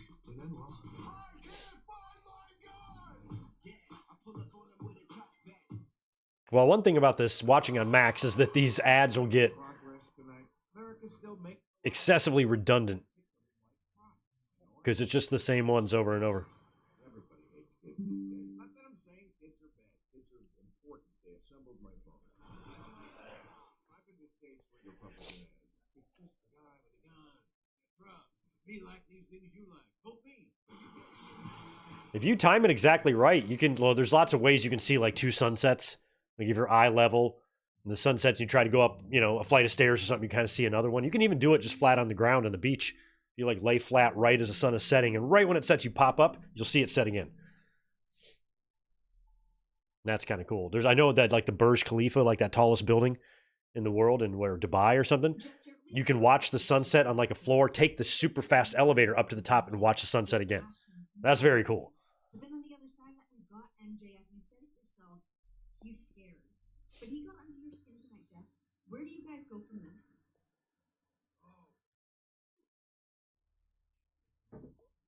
Well, look at here. I was wondering if he was going to show up.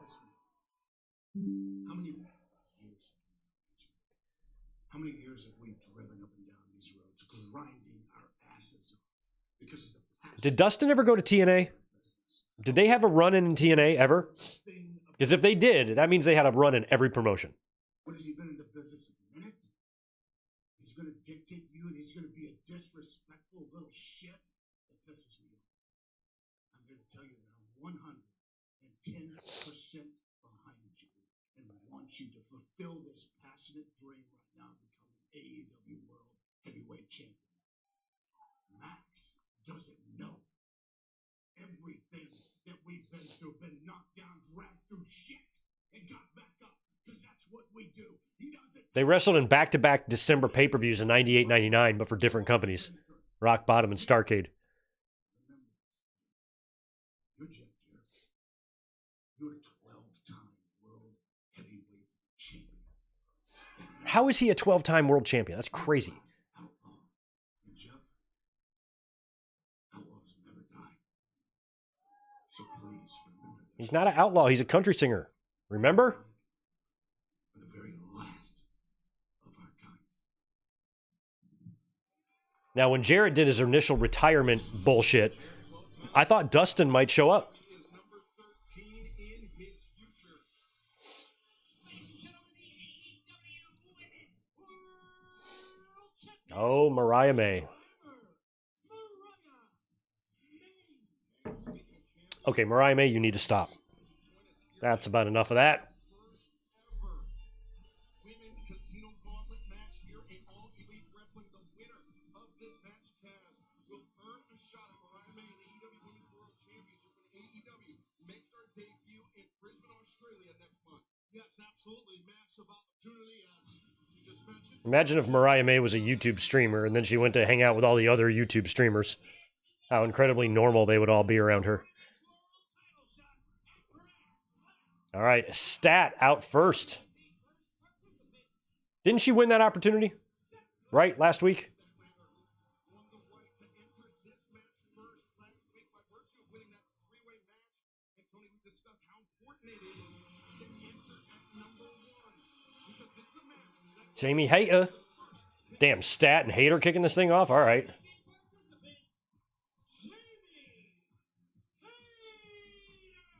I love her new look, her 70s look.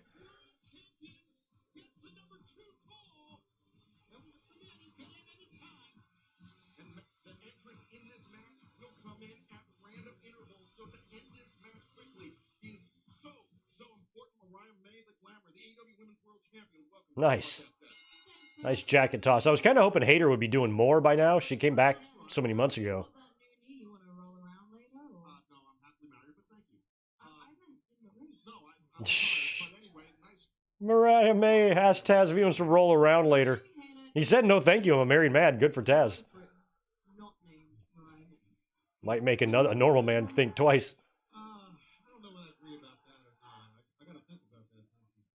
Well, right now, Jamie Hayter, Chris Statlander. Unfortunately for them, a slow start here to this Casino Gauntlet match. The clock, as we mentioned, working at Terry Allen Jr., what's up? Thanks for the 5. Never attended a wrestling show. Oh, dude, you should. In Georgia, the 5th, attempting to go to AEW event wearing Mercedes t-shirt and experience a fun atmosphere. You should. AEW shows are fun. Every one I've ever gone to has been fun.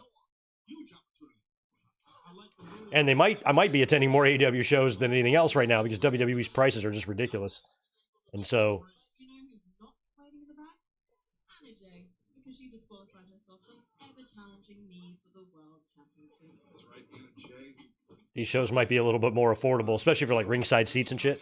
You, Mariah May, first. I'll usually pony up for something like that. Forever, the way it seems.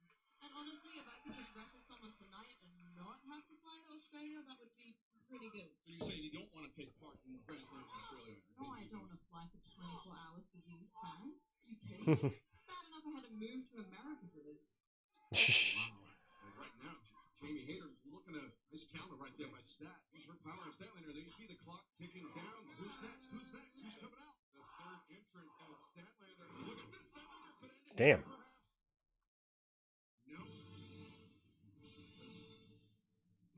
No. No idea who this is. Who is this? Oh, wow. Megan Bain. Didn't expect this. Okay. We've seen her compete here at AEW years ago, but as of late, she's been competing in Stardom in Japan, where she's made quite the name for herself. And Mariah May, was that a look of concern on your face?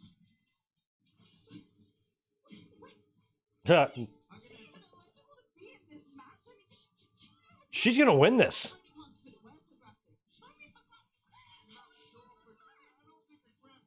She's a surprise entrant, right?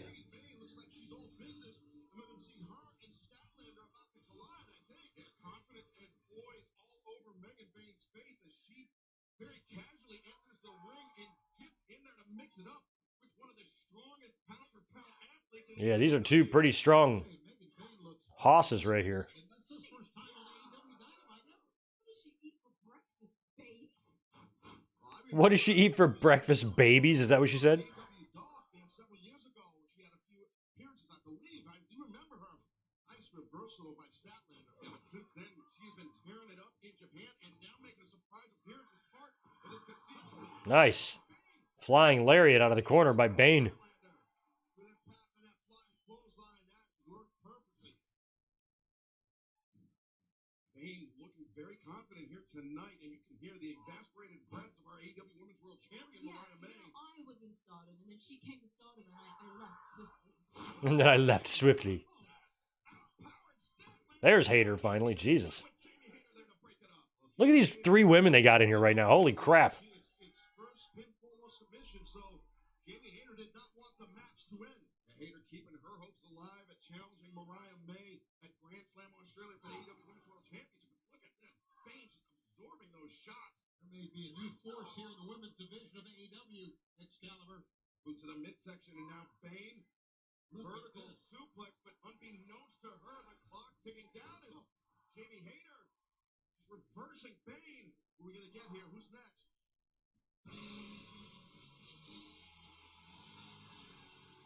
I don't know. I never know who any... Oh, this is Julie Hart. I was about to say, I never know who anybody is, but I definitely recognize Julia's light treatments. She's the best. TBS champion in a very torrid history with Jamie Hayter as of late. And look at this beckoning Hayter on. Yeah, I think she's trying to... Julia's trying to bait her out there, and it worked. Well, maybe just be careful. Look at Hayter. Well, be careful. Jamie Hayter. Julia.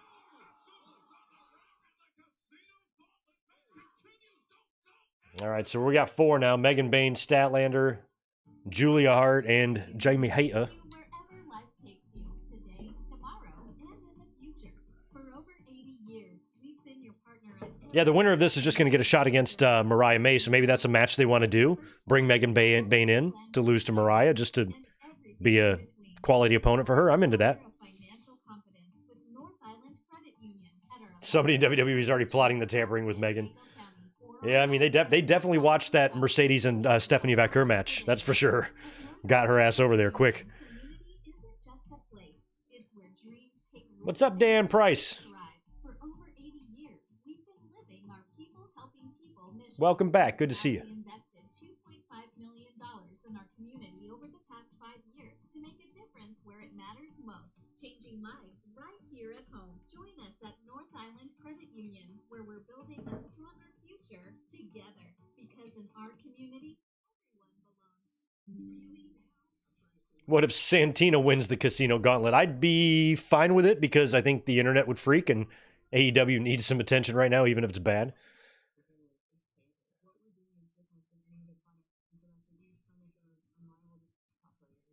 John C., that is very true. Jimmy Carter was from Georgia. It wasn't dumb. Jimmy Carter was the best.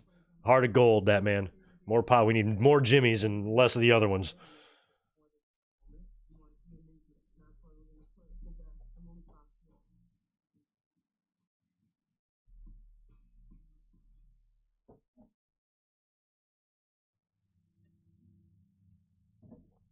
He was almost too sweet for his own good. What? Do good for others? Fuck him, stupid liberal libtard. You know, like, yeah, we live in a fucked up place. That's for sure. Stupid ass woke Jimmy Carter. Like, oh, that's all it is. And as I've got my soothing music back while I wait for this ad break, as I listen to the peaceful sounds of, I'm not sure what this is, but it's designed to calm me.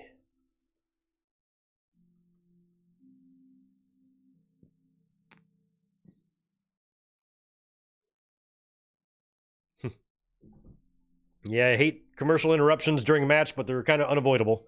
You got TV wrestling, you're going to have commercials during the matches. Either that or the matches are going to be really short.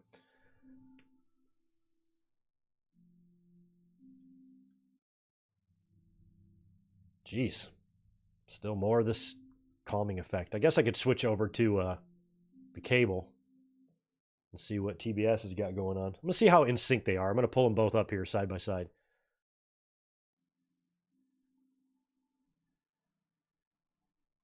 TBS, there you are.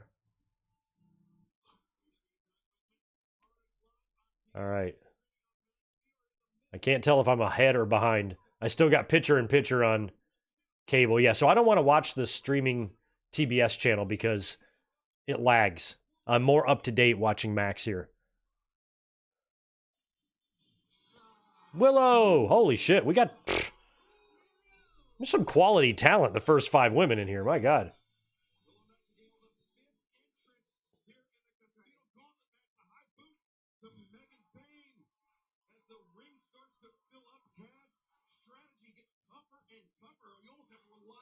Oof.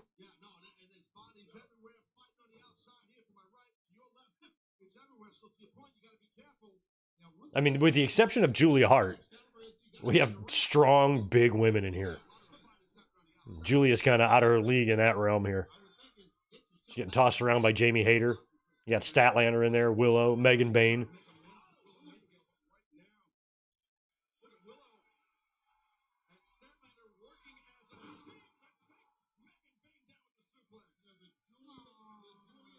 Oh, they're friends again? After all that? You guys are just randomly friends again? Now they're fighting again.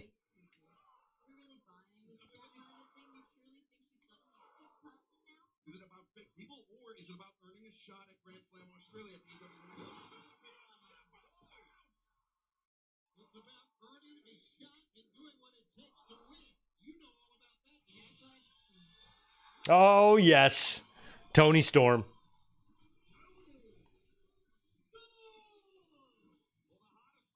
She took a very unfortunate loss last week.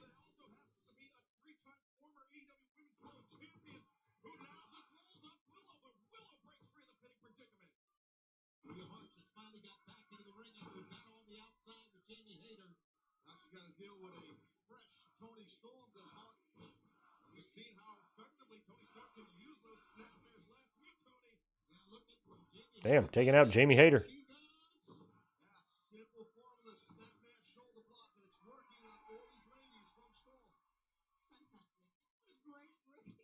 What a great rookie of him watching Mariah.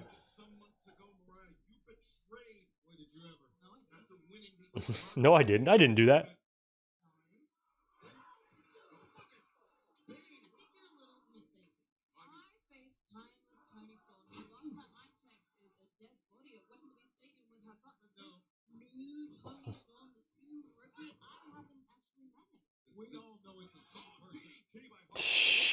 We all know it's the same person.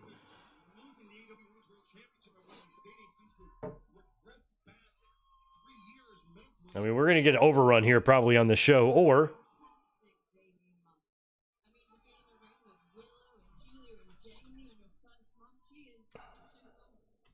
Remember, in this casino gauntlet match, the first pinfall or submission that will end this match, and the other entrants in this match will come in.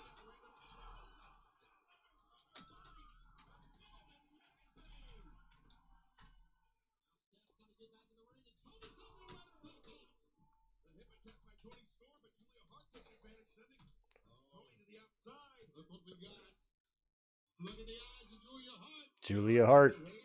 Nemesis on the other side. Someone else is coming out here. 5 seconds. Oh, fist of fire. The hockey fight center of the ring. Oh, Harley. Love Harley. She's the best. Harley Cameron, the woman you defeated this past Saturday at Collision.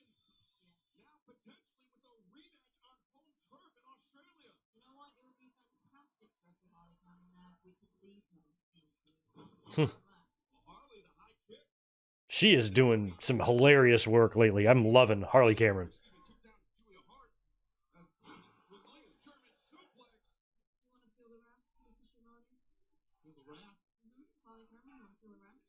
Oh, yeah, that's right. This match is happening at Grand Slam Australia. I forgot about that. So Looking for haterade Julia Hart trying to fight it. No. then I should think more about who's going to win this. Julia was blocking it. But then wait, Harley Cameron has it. Harley's credit. She's coming trying to win this thing. Fiery, very fiery is Harley Cameron. Feel the wrath of Harley. It's definitely not going to be Harley since her and Mariah just had that match on Collision, right? Just like a week ago.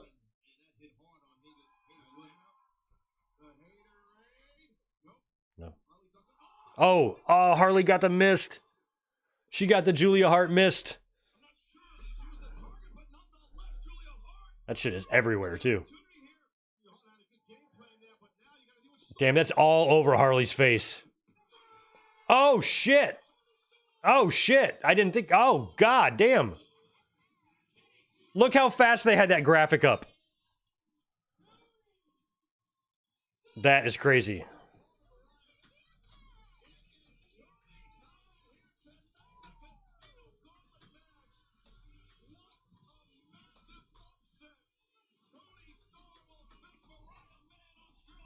That's crazy.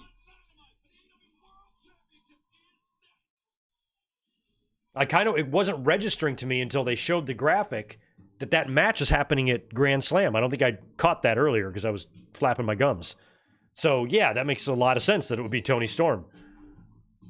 Now she can reveal that she's been playing this character all along. It's flavorful. Hi, this is Mateo, and this is Elsa. And a little thing I love about the Chick-fil-A grilled spicy deluxe sandwich is that spicy kick. I really like the marinated chicken breast because the spice comes in at just the right moment. Oh, no. A little thing I love is that cilantro lime sauce. It's a fun blend of zesty and bold. It's highlighting the flavors in the chicken. That's what really makes me happy. Are you gonna eat all your fries? Real guests pay for their testimonials. I worried that he was falling behind in growth.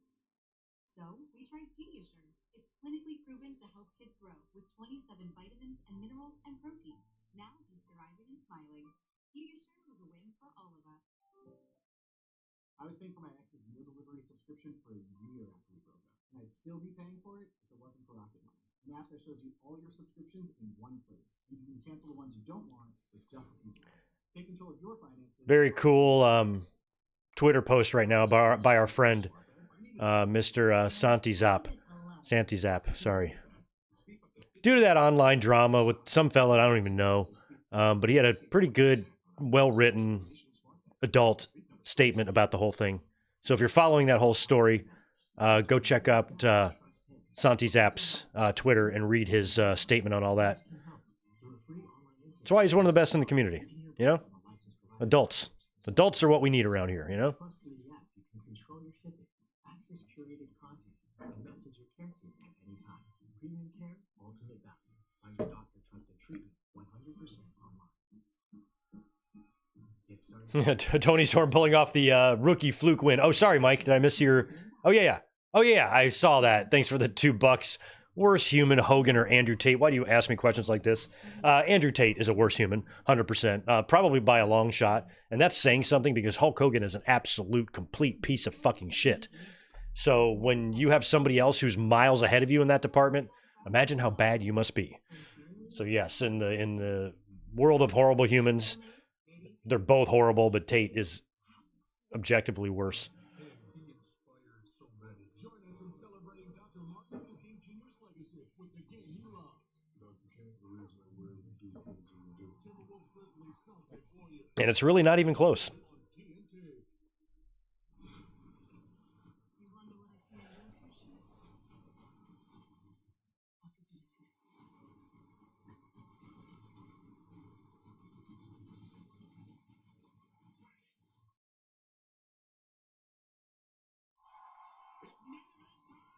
All right, here we go. Here comes Powerhouse Hobbs. I'm hoping we don't get like a clean loss here for Hobbs. All this dreaming we're all doing, oh, Hobbs squashes Moxley and wins the title. That's nice to say, but it ain't going to happen. You never know with Tony Khan because he's an enigma. And he is reactionary enough, I think, to pull off something like that if he feels like he's pressed. But I'd rather just not make any knee-jerk crazy reactions, but also don't just protect Hobbs here. Because I'd hate for him to be thrust into the main event scene, given the title, and then once all that wears off, the fans are left there just to criticize his run, you know? Where I'd like to see him build up to it instead of just winning it out of the blue, because then I feel like all you can do is go down. But, you know, stacking up some wins, getting the fans behind you, having a million fucking people every week tweet and tag Tony Khan, push Hobbs, push Hobbs, push Hobbs. Get a little bit of that going. I think people want Hobbs to win the title here, not because they want him to win the title, is because they just want more for this angle to end and for Moxley to drop the belt. They don't care who to, you know? So that's why I'm kind of against this vibe that Hobbs should win here, because Even though it would put the title on Hobbs, I don't know in the long run of his career, macro, if that would really be good for him. It's just kind of just an instinct that I feel. It could be right or wrong, but I've liked Hobbs for like 3 years now, and I was surprised when he lost to Takeshita at the pay-per-view. And if they want to make a Goldberg out of him, shit, I'm all for it. But the problem with AEW is that I question sometimes their execution ability. I mean, even though in theory that all sounds nice, and I know it sounds crazy to think a world championship win could hurt someone. I know that sounds insane. I just don't want any backlash or any fallout to have a negative impact on Hobbs when, you know, he's just happens to be the guy in the ring tonight.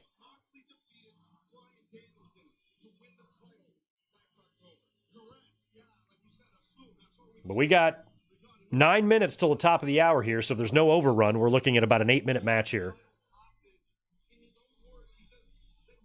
And if there is an overrun, we'll probably get a 12 or 13-minute match and go 5 minutes over. We will see.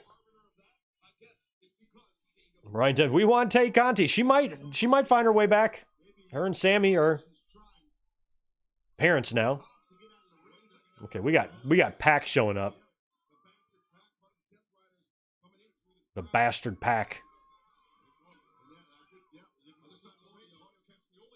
And Claudio is now coming to the ramp, so they're kind of surrounding Hobbs. I really hope, like, well, actually, I don't want to say I really hope they don't. I feel like they will. I feel like Rated FTR is going to have a presence in this match. How cool would that be, though, for, like, Rated FTR to come out and help Hobbs win and hoist him on their shoulders in the same way DX hoisted up Mick Foley when he won in that upset, also in January. Just saying.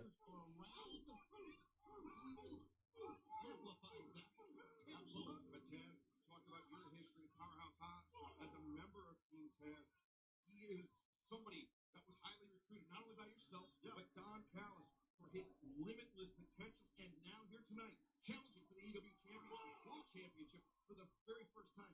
Is tonight the night that Hobbs maximizes that? And it'd be something else, man, if Hobbs could conquer the world champion in his hometown right here in Cincy. That'd be impressive. If anybody can do it, it's Powerhouse Hobbs. And I just want to say I'm real proud of Hobbs. I'm proud of Brian Cage. I'm proud of Hook. Full members of Team Taz, you know, being throughout this Max McCartney show. I'm happy about that. Drops the chest. Standing strike exchange. That's hot. Wow, look at how taking Moxley off his feet. Fans in 3 weeks, we're coming back to Atlanta. That's on Wednesday, February 5th. And that'll be pre-sales begin tomorrow. It would also be weird for Hobbs to win, too, because he's booked in a 12-man tag, right, for Collision? And he's not going to win the title. If he were to win the championship here, his next segment, wherever that is, needs to be an in-ring promo with the belt.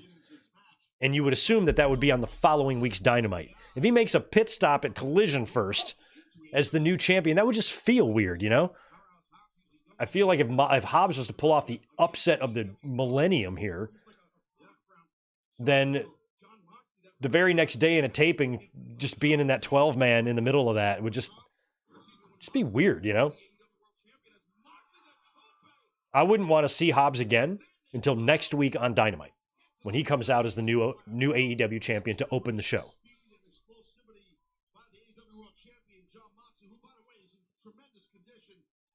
Hobbs looks like he's bleeding from the mouth, by the way, as him and Moxley now battle into the crowd.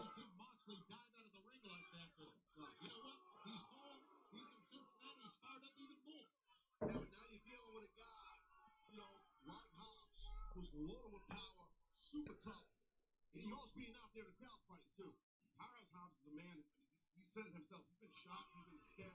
He's a man that has a bullet. It's in his arm, right? No, still in his body. That's true. It's true.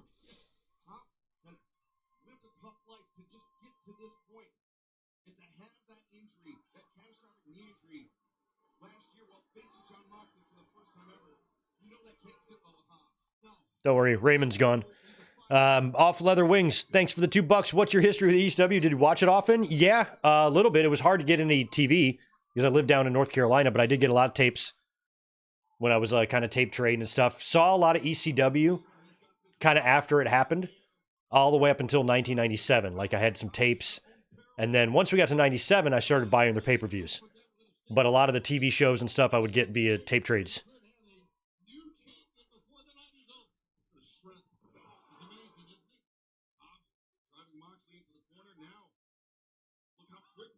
You really couldn't find footage of that caliber like online yet, like on the internet and stuff. So it was still dealing in tape trades. A lot of the TV that ran in syndication up in like New York and Philly. Some shows like that. Hobbs is biting off, and Dead Boy's got some chiclets on him. Have you seen the grill on that guy? Hobbs looks like he could just eat a brick. And he's biting the ear of Moxley. Holy shit. Oh, I would love the upset. I mean, Hobbs has got himself in such good shape here. I mean, I just think a big, giant gold belt would look so good on him. He's certainly a believable looking guy. I mean, he's more, like, to me, he's more impressive physically than, like, Batista. Even. Somebody like Hobbs. That's why I feel like if Tony Khan had that, like, Vince mentality, he might just wet himself over the sheer stature of Hobbs. We gotta put the belt on him.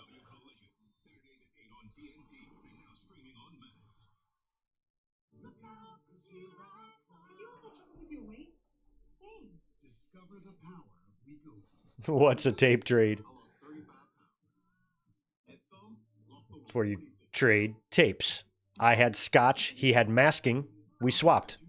My friend had some duct, I got some of his too.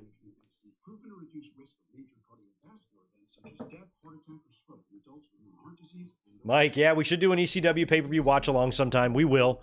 We will. And I think we're going to do a TNA show this week, or this Sunday. I've just been so under the weather, I have to focus time to it. Look at what the suggestions were from the YouTube post. Search TNA's YouTube page. Make sure it's available, and schedule one. And I think we'll do that this Sunday. Unless we stick with the Rumble. But I think the plan is to do TNA. Because there's going to be some playoff football on. And shit like that. I got to check that schedule and work around that.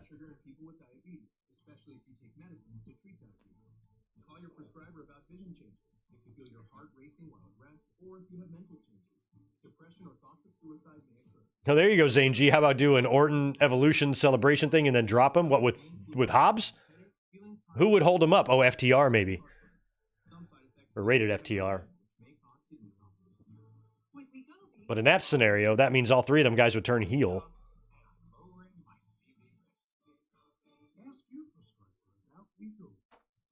That grimy film on your teeth. Actually, the buildup of plaque bacteria, which can cause cavities. Most toothpaste quit working in minutes, but Crespo Health's antibacterial fluoride protects all day. It stopped cavities before they started. Cracks. I've got to get Marcus. Hey, thanks, Ryan. I mean, the fact that I still, you know, can gain a somewhat decent audience in these streams, given the, like, absolute ocean of, like, YouTube reactors and streamers for wrestling that have just sprouted over the past few years. Like, I'm an OG. I've been here before all them motherfuckers. So, if anybody's here ever with me, and not with those, you know, the over-the-top reactors, thanks. Because we just watch, we giggle, we fuck around. Every now and then you'll get a fun reaction out of me. But I've yet to get on the WWE video montage of all the YouTube people. Some of our friends have, though, which is nice.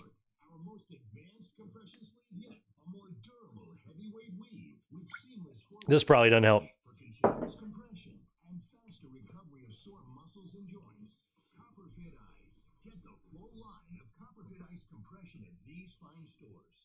Yes, Mike, Chiefs and Lions play Saturday, which is good.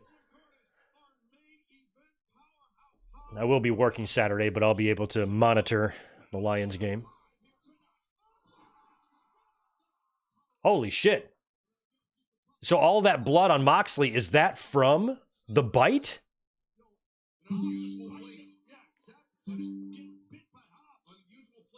All right, so I didn't realize this, but on Max, the runtime is preset here. It's got 2 hours, 5 minutes, so we're definitely getting a 5-minute overrun. It's top of the hour right now. I didn't notice that earlier, but I probably would have seen that an hour ago, that we're probably going to get a 5-minute runtime here, or overrun, excuse me.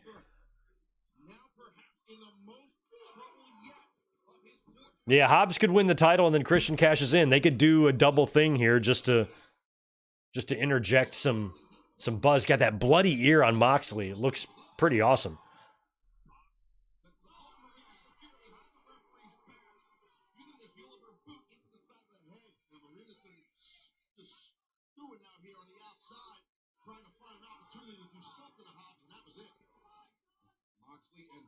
God, there's a lot of blood out there. I don't know if that's gimmicked. I mean, I saw Hobbs biting the ear, but clearly he wasn't really biting it. So they might have done a little blood capsule thing or something. I don't know.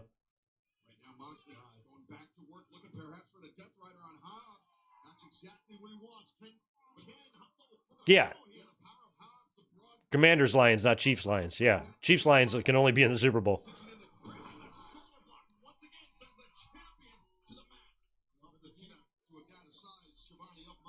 Yeah, we watched Raw on Monday, and I was saying about an hour into the show, we had already gotten through a lot of what was advertised. I'm like, there's not 2 hours worth of shit left. So I knew it was going to end early.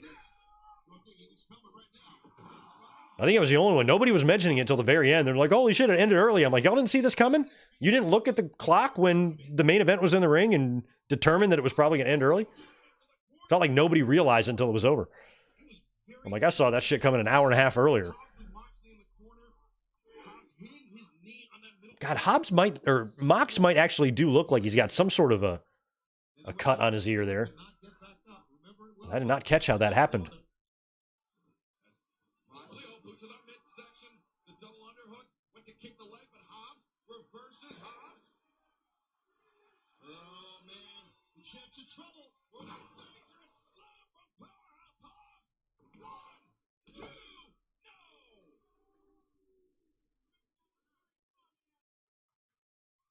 You got to stay on him here, Powerhouse. Stay on him. Fans, remember coming up this Saturday night, Collision Texas Death Match between Hangman Adam Page, Christopher Daniel, deeply personal match, plus Kazuchika Okada, Tomohiro Ishii for the Continental Championship. Oof.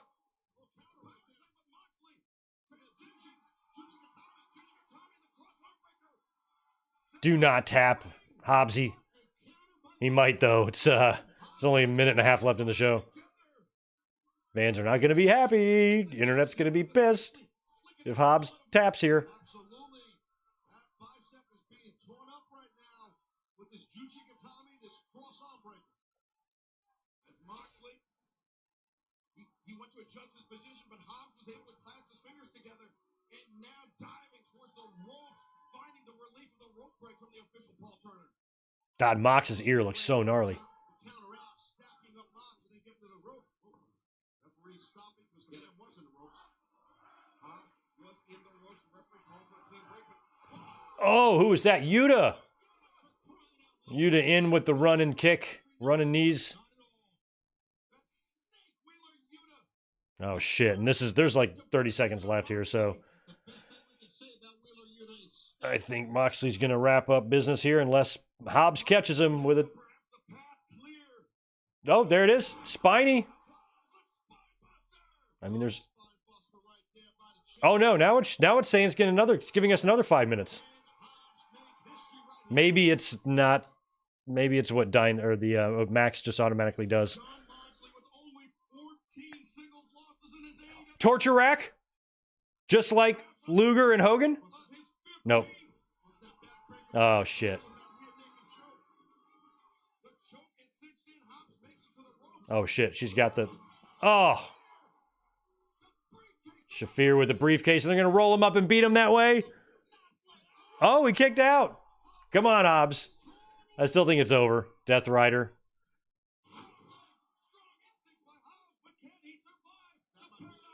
Paradigm shift, excuse me. Yes. Yes, Hobbs. Well, you know what? I like that he's kicked out a couple times. He's eventually going to go down. He's not going to beat Moxley here. But they at least got him to kick out of a couple of...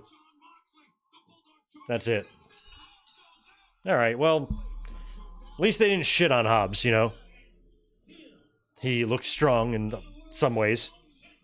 It was a 5-on-1 battle. Or 4-on-1 battle.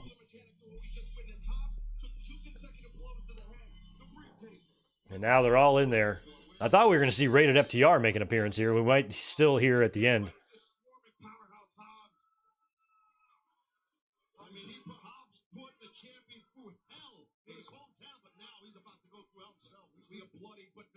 John Moxley is now the Death Riders.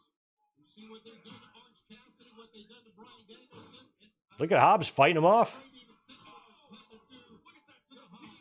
That was the surgically repaired right knee of Powerhouse Hobbs. Moxley knows that better than anybody. It was a match with Moxley that Hobbs ruptured that knee. You see that the brace is being ripped off by audio. I think what AEW and Moxley and crew was hoping this would be like an NWO thing, where you'd have the fans so pissed, throwing drinks in the ring and shit. I think most people are just tired of this.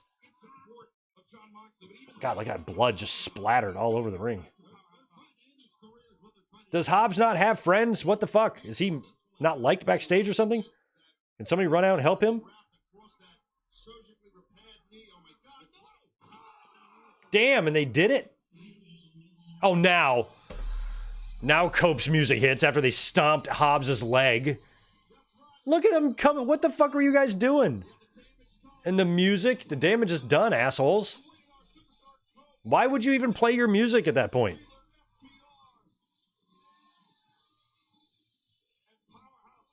That was weak.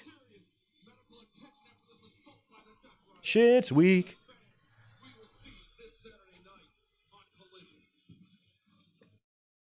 All right, well, what'd you think of AEW Dynamite? I got to say that was a pretty weak ending in the main event. Now, we did not get the upset that some fans were hoping that they would see, and I'm actually fine with that. But still, the ending there, I think, left a lot to be desired, and I think fans aren't going to be kind to that online tonight. And the fact that Cope and FTR came out so late after Hobbs was being pummeled, and they put his leg in the thing and they stomped it, and then they play Cope's music.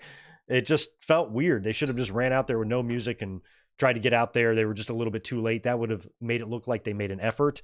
Otherwise, it makes it look like they were standing in their gorilla waiting for their music to hit before they came out, and those were precious seconds as they decimated Hobbs' leg with the chair when he could have been saved. So I think that didn't make anybody look good in that situation. I'm okay with him not winning the title. I thought that might have been maybe too much of a knee-jerk reaction, but I didn't want Hobbs just to be straight up beat clean or anything like that. It took the entire Death Riders faction. Hobbs kicked out of a paradigm shift, and he kicked out of a lot of shit before finally succumbing. So it's not like they took a shit on his head or anything. But, at the same time, I think what we saw tonight, is another good representation of like the problems in AEW right now. They're not doing anything that's really hitting. The MJF and Jeff Jarrett segment, I think, is probably going to go down as one of the worst segments in AEW history. I thought the women's gauntlet was pretty fun because they had some heavy hitters in there, and Toni Storm getting the win, set up that Grand Slam match in Australia with Mariah May. That's going to be great, but other than that, it was just kind of an empty show, it felt like. Now, the Hurt Syndicate got their win in the 6-man tag. They're poised to win the championships from Private Party whenever they put that match together. So that'll be good for AEW to have a tag team championship team of that caliber, of two badasses like that in Lashley and Shelton Benjamin. But right now, as things sit currently in the main event scene, if the plan is for Darby Allin to eventually take the championship from Jon Moxley, but Darby is going to go climb Mount Everest, which means that match can happen at like late April or May at the soonest, or at the earliest. AEW cannot survive 4 or 5 more months of this bullshit with the Death Riders. I was into it at first, thought it was leading to something big, and it might be a game-changing angle for the company, but it is not. It needs to end. They need to change something quick. Fans are growing tired. Fans are growing frustrated. They're being very vocal. Tony Khan got absolutely ratioed this week when he posted that graphic for the big tag team match on Collision. They got some problems there, and I didn't feel like any of those problems were getting any better tonight, So let me know what you think in the chat.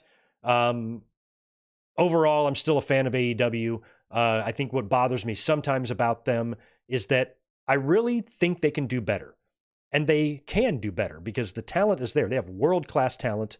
They've got a huge media and streaming rights deal. They have a platform to showcase their product, their stars, their version of wrestling, their product of wrestling. And they feel like they shit the bed so many times. Like they've got everything set up sometimes and angles are dropped. Guys are forgotten about. Booking is extremely wishy-washy. And I'm not saying I know the answers. I don't know if the answer is for Tony Khan to, I'm not saying he has no creative team. He does. But in terms of somebody taking the reins as the main booker, it's really hard to do. Think about how many times in history where you've really just had a perfect booker. A lot of times the promoters themselves, the owners of the company, will be the booker. Anytime that has not been the case, it's generally been a revolving door, and that hasn't worked either. So at least if there's one constant, one guy in charge, I think Tony Khan can he just maybe doesn't have the personality to be a wrestling booker, but if he were to pass the reins onto somebody else, all that would mean is that person would last a little while and leave and be replaced by somebody else. Or then Tony Khan would step back in, and you'd have constant changes at the top. At least with the promoter, it's the same person. But I feel like, whoever's influencing him or he's listening to or whatever is going on there, I feel like they are not utilizing the talent that they have to its full potential. I think there is talent there to tell intriguing stories. There is talent there to make themselves attractive to the fans who might be tired of WWE's, formulaic nature, which they are getting back to that. They're inching closer and closer to actually booking 4-night extravaganzas. And AEW should recognize this inevitability that all hot periods have a cool off and try to pounce on that when the time comes and try to get themselves in a position to where they were before, where the fans felt like they were fresh and new and interesting. And they're not there right now. Anything but. So I wouldn't call tonight's show a bad show, but I wouldn't call it a great show. I really liked the venue. It looked great tonight for Maximum Carnage. Small crowd. I felt like they could have been a little bit more energetic, but it was a small crowd, so you can only be so energetic. But that Hammerstein Ballroom has fucking energy, and this place didn't feel like it was carrying that same energy to me from where I sat. You guys can let me know if you agree with that in the chat there or not. But overall, you can see why AEW has problems, and I really just hope they get better. I hope they get better.